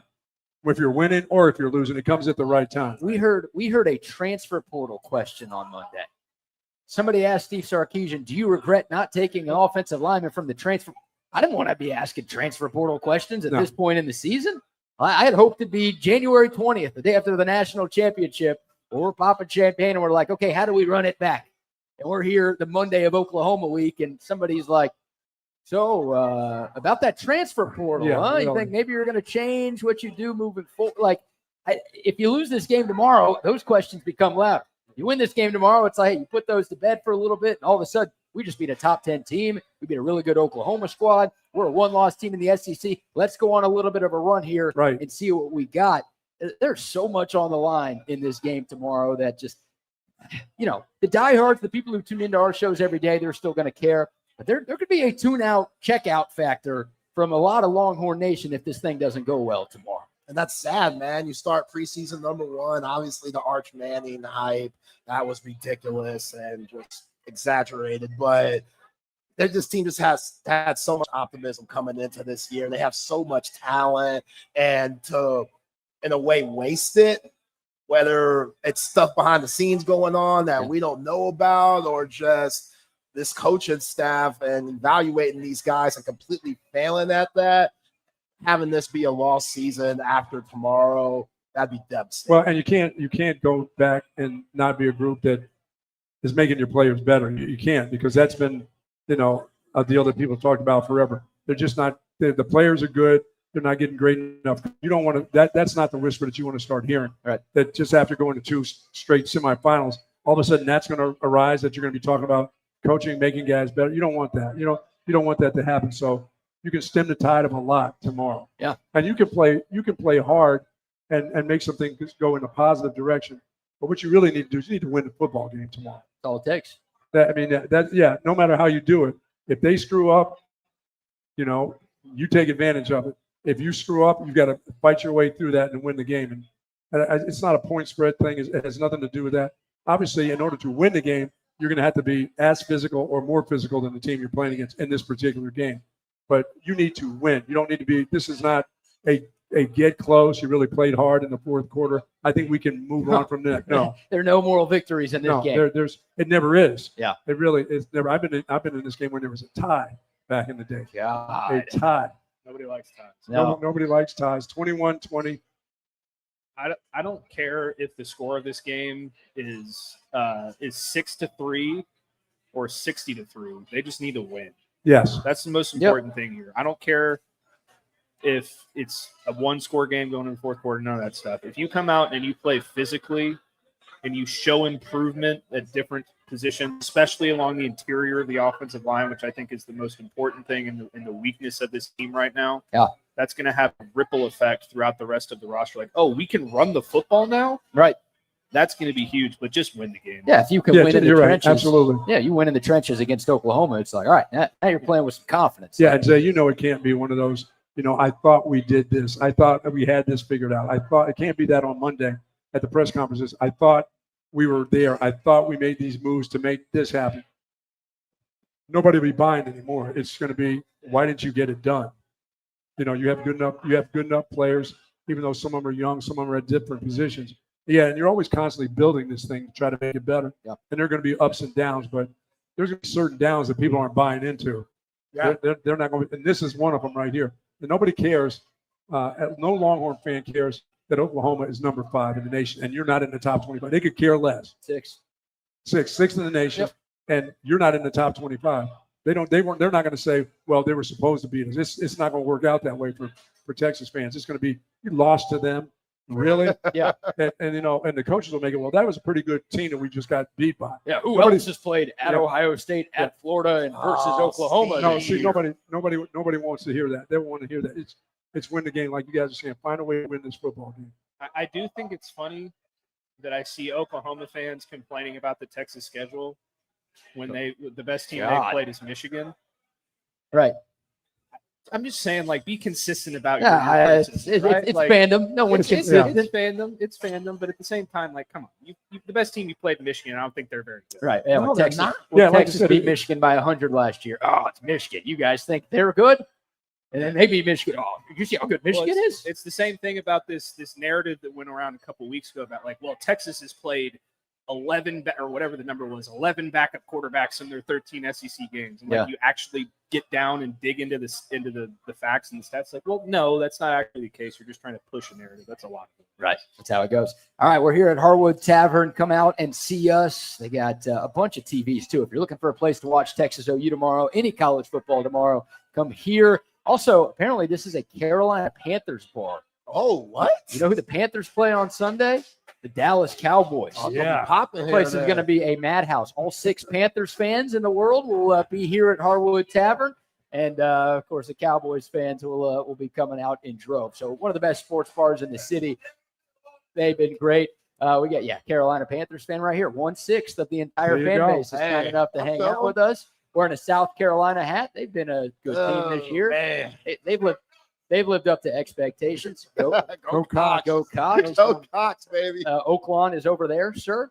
It's good if you know Dallas. That's a very good one right there by me. I'm going to pat myself on the back for that joke. We're here at Harwood Tavern, though. Absolutely love this place. They got pool tables. It's great vibes all the time. We're also giving away a cowboy hat from our friends at Cavendish. So if you're here at Harwood Tavern, you want to sign up for your chance to win, you can do that. We've got some TSU koozies. A reminder, our pregame show tomorrow will be at the fairgrounds just outside of the Cotton Bowl. Hope to see all of you people with us tomorrow. We'll be live from 11:30 to 1:30, getting y'all set for kickoff for Texas OU. Special thank you to our travel partners, CenTex Tickets, Austin Duck Adventures, Hayes City Store and Ice House, Port O'Connor Premier Lodge, 7-Eleven, and Sleep Cycle Center. See all of their logos on our YouTube and Facebook and Twitter and Twitch broadcasts right now. Go show them your love because they always show us theirs. All right, guys, so 20 minutes left. I want to get to some memories here. Favorite Red River memories. We've spent most of this show, pretty much all of the show, talking about tomorrow's game. But, Zay, I'll start with you here. There's a lot of history between these two sides. We've been lucky enough to be a part of a number of these games in our professional careers. What is your favorite Texas OU moment, or maybe a couple of moments that stand out for you as a Longhorn fan? 49-0, man. Yeah. I know that Oklahoma team was pitiful, but that was a beautiful sight. Just seeing all those fans leave that stadium, putting yours in his freshman year, especially after the year before where, we just had Charles on. That game was crazy. Losing just a dramatic one. But following season, 2022, you put it on them. And I think Brent Venables, he's still trying to ice those wounds on that day because it was brutal for him. 49-0, definitely my favorite moment. Yeah, it's got to be up there, right? The largest win in this rivalry in Texas history. And, it's always fun. Charles talked about it. Like when the Crimson side of the stands is leaving early, there's no better feeling. Back to the fairgrounds. Oh, yeah. There were OU fans leaving the game in the first half that year. Like that's how bad it was. I heard from Oklahoma people after the game that Joe Castiglione, their athletic director, was texting their big money donors, there's no need to stick around. Like, he knew how bad it was. He knew Oklahoma was so overmatched. They also didn't have a real quarterback in that game, which definitely helped Texas. But, that's the dream scenario right there. I don't think we're getting that either way tomorrow. I think these two teams are too evenly matched to see 49-0 or even 34-3 like we saw last year. But, man, there is no better feeling in the world than when the other half of the stadium is hitting the parking lot early. Yeah, no doubt, man. Bucky, what about you, whether it's your coaching career or just as a fan? Well, the first time I ever came down the tunnel and walked onto the field was like no other. I mean, I had two real crazy football games of my life being a part of. One was the miracle pass in Miami that Doug Flutie threw, which was nuts that I just couldn't believe I witnessed because I was trying to figure out as I was starting to walk through the sideline, walk to the locker room, when he threw the ball, I was trying to explain how we scored like 45 points and lost the game. We lost to Miami. And then he threw that pass. And then the second one was coming down the tunnel here. And I got down to the bottom of the tunnel. And then we were doing the coin toss. I never remember going from the tunnel and running across to the sideline. I just remember showing up on the sideline. It was just like you teleported? Yeah, from down at the bottom of the tunnel. But I never remember running across the field for the first time in the cheers. I just remember being on the sideline and it's time to get ready for the game. I was like, what the hell just happened? And then, of course, in the broadcasting part of it, or just absolutely watching Ricky Williams play at a level that I've never seen him play. Yeah. When he played any team, when he played in this game, he was just such a madman. I mean, there were times where I would say, dude, get down on the sideline. Don't quit it, please. You got 5 guys on to just go ahead and get down. You're not getting out of this. Please don't take any of these extra hits to your back, your elbow, and everything else. He just wouldn't quit in this football game. And then the young kid who came up when we were doing a broadcast, who was about 4 or 5 years old, and he walked right up to me, right in front of me, and he shot the finger right at me. and I'm like, I'm going to tell your mother. And there was this girl that was right beside him. She said, I am his mother. And she was like 12. He was like 4 or Okay. 5. She was like That 12. math doesn't matter. No, it works. They're from It's Oklahoma. It works. It works. She It had works. her when she was 8. Yeah. I mean, That works. the little boy said to me, the lady said, "I am his mother," and she was like 12. I'm like, something's wrong here.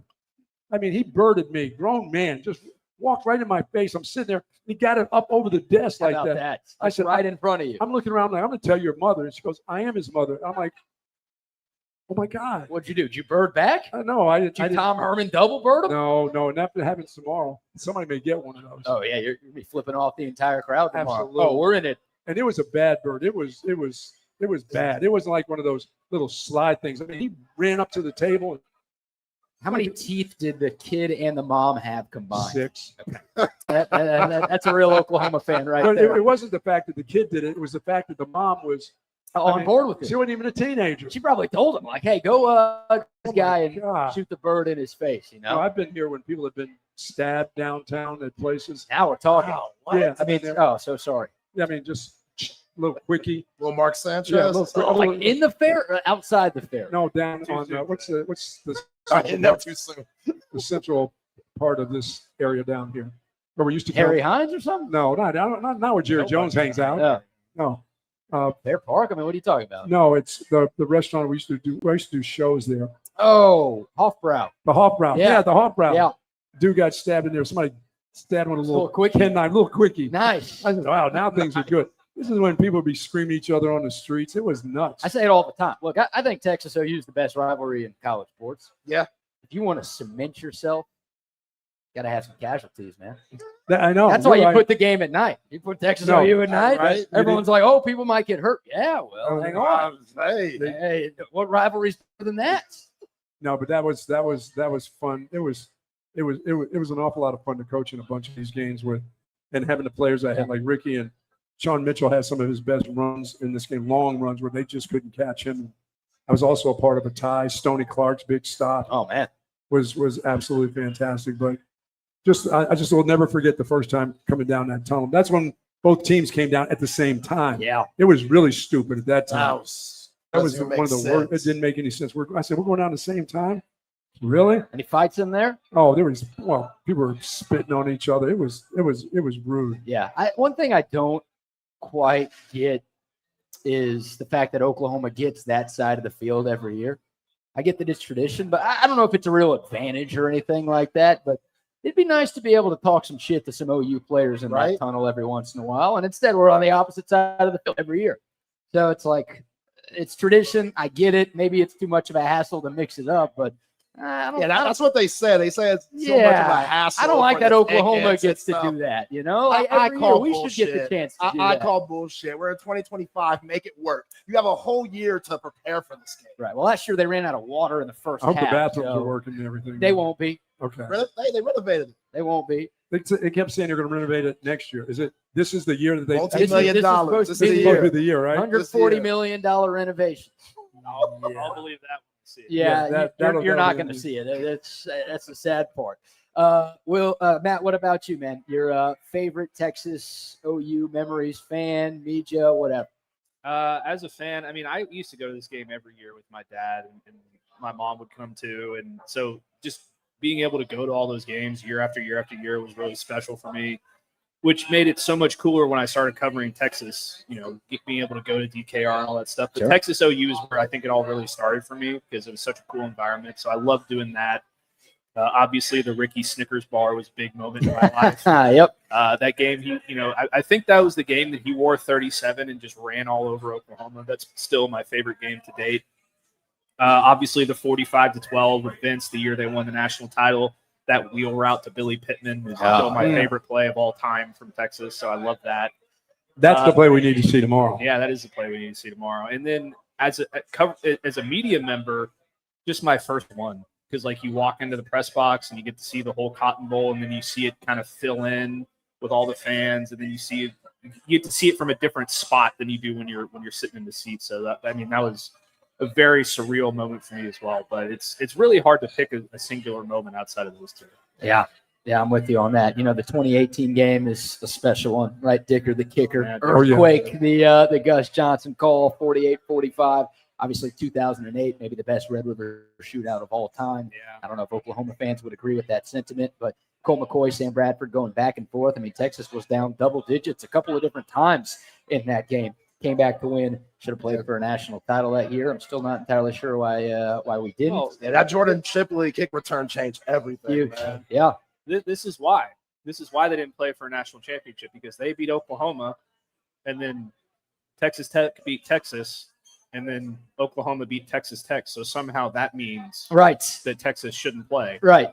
I don't know how that worked. It's the biggest bunch of bullshit. Like, this is why I hate the BCS. Yeah, and anytime someo's like, bring back the BCS, it's like, no, let's just not. Let's not do that. People say, let's abolish the college football play. Like, do you remember the BCS? Right. Let's not go back. No, we just like to complain about everything. Yeah. And then, this year isn't like Texas is favored right now. So I don't think this is an apt comparison. But when I was a student for some rough years of Texas football. And some lot of years, too. And a lot of, I wish I was still a student at the University of Texas. Let me tell you. These guys are doing it right. The guys who take those victory laps. Oh, yeah. The redshirt years, the COVID years. I had a couple of those in Ole Miss. That's well done. 2013 and 2015, Texas was unranked going into both of those games. Oklahoma was number 12 one year, number 10 one year. They were the much better team. They were double-digit favorites in both of those games. Texas had no shot to win.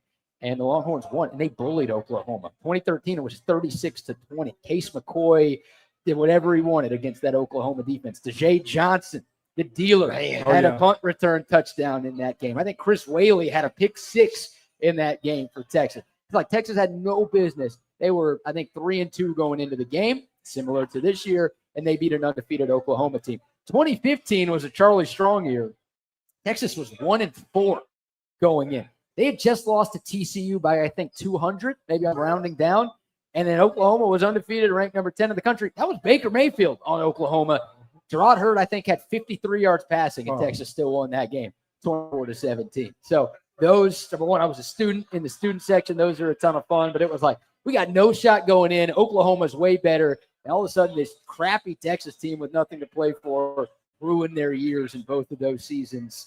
Those were pretty special for me. And that's why I said earlier in the show, this game can always get drunk. It doesn't matter who the better team is. Anybody can win at any given time. If Charlie Strong can beat a top 10 Oklahoma team. Remember how big ass finger. How big was his finger after that game? That didn't make any sense. He was a proctologist or something. That'd be scary if you had that guy coming in. You're, we don't need to get it's okay. Coming in hot. People say it all the time, and I think it's real because there have been years where Texas is better than Oklahoma and Oklahoma wins, and there have been years, I just talked about two of them, where Oklahoma is better than Texas and Texas wins. You throw the record out, you throw the stats out, you even throw the eye test out, you even throw the week before out. Like, it doesn't make sense. Like, how can one team look so bad 7 days prior and then all of a sudden they just show up? Like, that's what's giving me a lot of hope. Because I think Oklahoma on paper is better, and I'm terrified about Texas's offensive line against Oklahoma's D-line. Like, we're talking about the trenches being the biggest deciding factor. What did we just see Texas do on the line of scrimmage, 6 days ago? What will be 7 days tomorrow? Like, I feel like I should be terrified, but it doesn't matter. Doesn't matter what happened in that game because everything inside those walls of the Cotton Bowl is just different. Yeah, seeing Arch last week, obviously it wasn't perfect, but the toughness. Getting back up after taking some serious shots that, hey, man, he might feel until he's in his 50s that I don't know how you come back from, but coming back, making those throws, moving around the pocket, that gives you some hope, too, that even though this defense is very stingy for the Sooners, maybe Arch can make some plays, hopefully get that ball in his hands quick. But when he does, make some plays down the field and move the chains. Yeah, I just hope the defense will put them in really good spots that when the turnovers happen, they give them short fields because I don't expect this team to go long drives. Now, they may get a big play here or there, but this sustained, 9-10 play drives by this they don't got it in them. No, I don't think they have it in them too, but they do have the ability to make some big plays. If they catch them at the right time, you got to take advantage of those plays. They got to count, and BK, they have to count for touchdowns. Yeah, I know we would like to take those field goals. They need to score some touchdowns, but I don't even know how many. I mean, only the score is 20-17. Right. I mean, that's it. I mean, it's not like 2 touchdowns right there. Yeah, I mean, it's not like they got to score to be in the 30s or the 40s. They just have to. To me, they have to be in the 20s because I don't know how. Unless you, as we talked about last week, unless you just give Florida or you give a team like Oklahoma you hand it to them at a spot where they can score. That's the only way they're going to get it. I don't see them having long drives. Yeah. And definitely if the kid doesn't play quarterback, I don't see them having long sustained drives. This defense will be back to play tomorrow. Well, legacy game, right? Legacies Yes. are made. I just gave you a bunch of random players that I wouldn't know their names if they didn't do what they did against Oklahoma. Heroes and goats will be made in this game. There's always a hero. There's always somebody that ends up not being the greatest of all time goat either. Got a chance for Arch Manning too. No, no doubt. Now, I mean, Arch Manning could throw for 5 touchdowns. People will still find a way to shit on him because That's the just how kid it can't is. do anything, right? But a lot of narratives of the kid synonymous with losing. He's college football's first flop. If he goes, puts up points against this Oklahoma defense and leads Texas to a victory tomorrow, then he could change the narrative pretty quickly. And for sure. We'd all love to see that.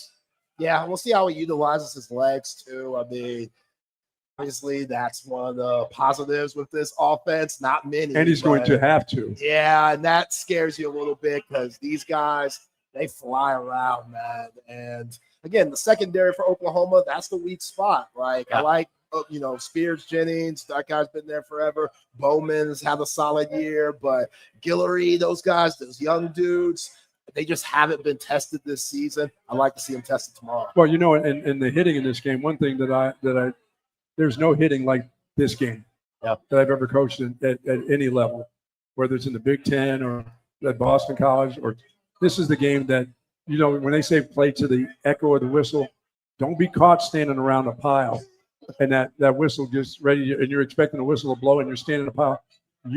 Don't be looking up to see where your girlfriend's up in the stands or where your mom and dad are sitting.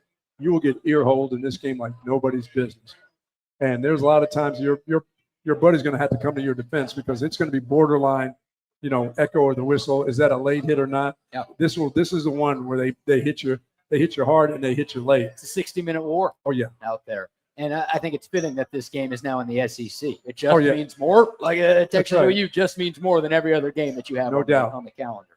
So, all right, what about State Fair food, guys? Buck, I'm going to show you a picture. Tell the people what you see here. What the hell? That's a corny dog, and that's the little red thing that comes out of a dog's, at the end there. But there's a stick in there. Oh, is that the other side? What are you talking about? You've never heard Bucky on this? Bucky hates corn dogs. Look at that thing. Because they remind him of a dog's Wiener. Dog wiener. I was going to say Like a the little little- more eloquently, but go ahead. You've seen those little dogs when they get all excited and the little red thing shoots out? Yeah. That's what a corny dog. When you bite the end of that and you look at the end, Okay. it doesn't bring that to your mind? No, man. Why does it bring it to my mind? Why are you staring at You're Dog out of Johnson control. a whole lot? Like, that's not a normal thing. That's not what we do. I live in Austin and the dogs go everywhere. They go to the restaurants. Yeah, like, you can look at dogs. You don't need to be like, pecker flies. what I does mean, I it see look them all like the time. down there? I mean, Are you excited to see me? Like, why are you doing that to dogs? they do that. That's just their natural thing. Now, it doesn't happen to me, but Oh, they're not attracted to you. That Yeah, sucks. yeah, Man. but- Dogs think you're ugly. that's why I've had one corny dog. I've had one bite of a corny dog, and I've never to do that again. So I saw the end of it. I'm like, ugh, it's not right. Yeah. To have that thought tomorrow, boys, when you're at the Fletcher stands. That is the single best food item at the state fair, no matter how many different things they try to put out there, like the queso, That's always the best, double isn't cheeseburger. Yeah. Even better than the Philly cheesesteak that I try to get at the state Yeah, fair. Bucky eats Why a the Philly hell would you get cheesesteak at the that? fair, and he's yelling at people for eating a corny dog. I got so sick What are from we that doing? thing. It did You're work. from Pennsylvania. You I think know. you would know better than to get a cheesesteak at the Texas State Fair. Yeah, that was a bad move by me. Yeah. I did Get that some 2 years fried- in a row. Some fried collard greens. I did that twice. 2 years in a my row. I did God. the cheesesteak. I said it's got to be Why better would you than do it again? The same place? the same spot. You I shat said, yourself both times. oh, I stayed. We used to drive up to little Winnebago here, and I stayed Uh-oh. indoors in that thing the entire time. My stomach. God. Gross, man. We used to have to bring my mom corn dogs back to the house How about Really? that? when we went to the Texas OU game back in the day. Even cold? That's Like, dedication. you'd bring them home, but you'd go to the game, get corn dogs on the way out, and drive home? Yeah. How about that? Hey, Kathy Galatson is a chef at heart, so she can make it taste as good as she wants to after it's been cold. Is it always Fletcher's too? Because they got Every- different ones. Yeah. Always Okay. Fletcher's. They got the It's foot-long got- it's corny got- dog. Yeah. There's no other Yeah. option. Yeah. No, I So won't- do they sell those Fletchers? Like, if I'm going to my local HEB, can I get Fletchers and do it at my house? No. Well, Only this time, you all of a sudden. technically can, but it's not the same. Yeah. Oh, but Fletcher's, they actually make them that you can take to your Yeah, house. they're, and do they're them like yourself. the frozen version. Do they? Yeah. I know I've never seen they have a that. Fletcher stand at DKR now. Yes, they do. So you Okay. could go. I don't know if it's the same. I haven't had one, but like That's interesting. technically, you could get a Fletcher's corny dog at a home game. Yeah, I'm never going to do that from HEB if Yeah. they have it. Yeah. But I just want to know that, are you people eating You'll just the use, tips of dogs? you'll wieners just use a at the dog house? instead. We'll eat the corn dogs and you'll eat the dog's pecker instead. Yeah. 'Cause that's a normal thing to do. All right, guys, it is 6 o'clock, so we'll wrap things up. Fun show at Harwood Awesome. Tavern. Thanks to them for hosting us once again. And we got a drawing to do. Should we do a drawing real quick for the cowboy hat? Matt, you want to do the drawing over there? DK, you got any friends here that need to win this? Because we generally have that thing all fixed up You're just acting right. like we fixed it. No, we don't do that here. The Oh, we winner, don't? the winner of the free cowboy hat from our great friends at Cavender's. Matt, do the honors, please, sir. Panther Bow. Panther Bo, the Carolina Panthers fan. How about that? Yeah. Look at that. Look what I just won. How about that? It wasn't rigged. That was the one guy I was trying not to pick. It wasn't rigged. Wasn't rigged. That is fantastic. Congrats to Panther Bo. Great job. We'll give you your voucher for your free Cowboys hat, and it's There 8 it is. He o'clock, gets and it. OU still sucks. Shout out to Harwood Tavern for having us out. Come here tonight for karaoke night. Come here tomorrow to watch Texas OU and every college football I game. bet your Sunday's packed house here too, Oh huh? my gosh, absolutely. And shout out once again to all of our great travel partners, CenTex Tickets, POC Premier Lodge, and Austin Duck Adventures, 7-Eleven, Sleep Cycle Center, and Hayes City Store and Ice House for allowing us to bring coverage. Hope to see you all tomorrow. Again, 11:30 to 1:30 on the fairgrounds, getting you set for Yes. Texas OU. But that'll do it for us. For Matt Galatz and Bucky Godbolt, Jake Collier, Chip Brown, Eric Henry, Mason Gomez here on site. That'll do it. And Brad Kellner as we get a Texas fight chant to end our show. Y'all enjoy the night. Y'all enjoy the weekend. And we will talk to y'all tomorrow. All right. Okay. Woo!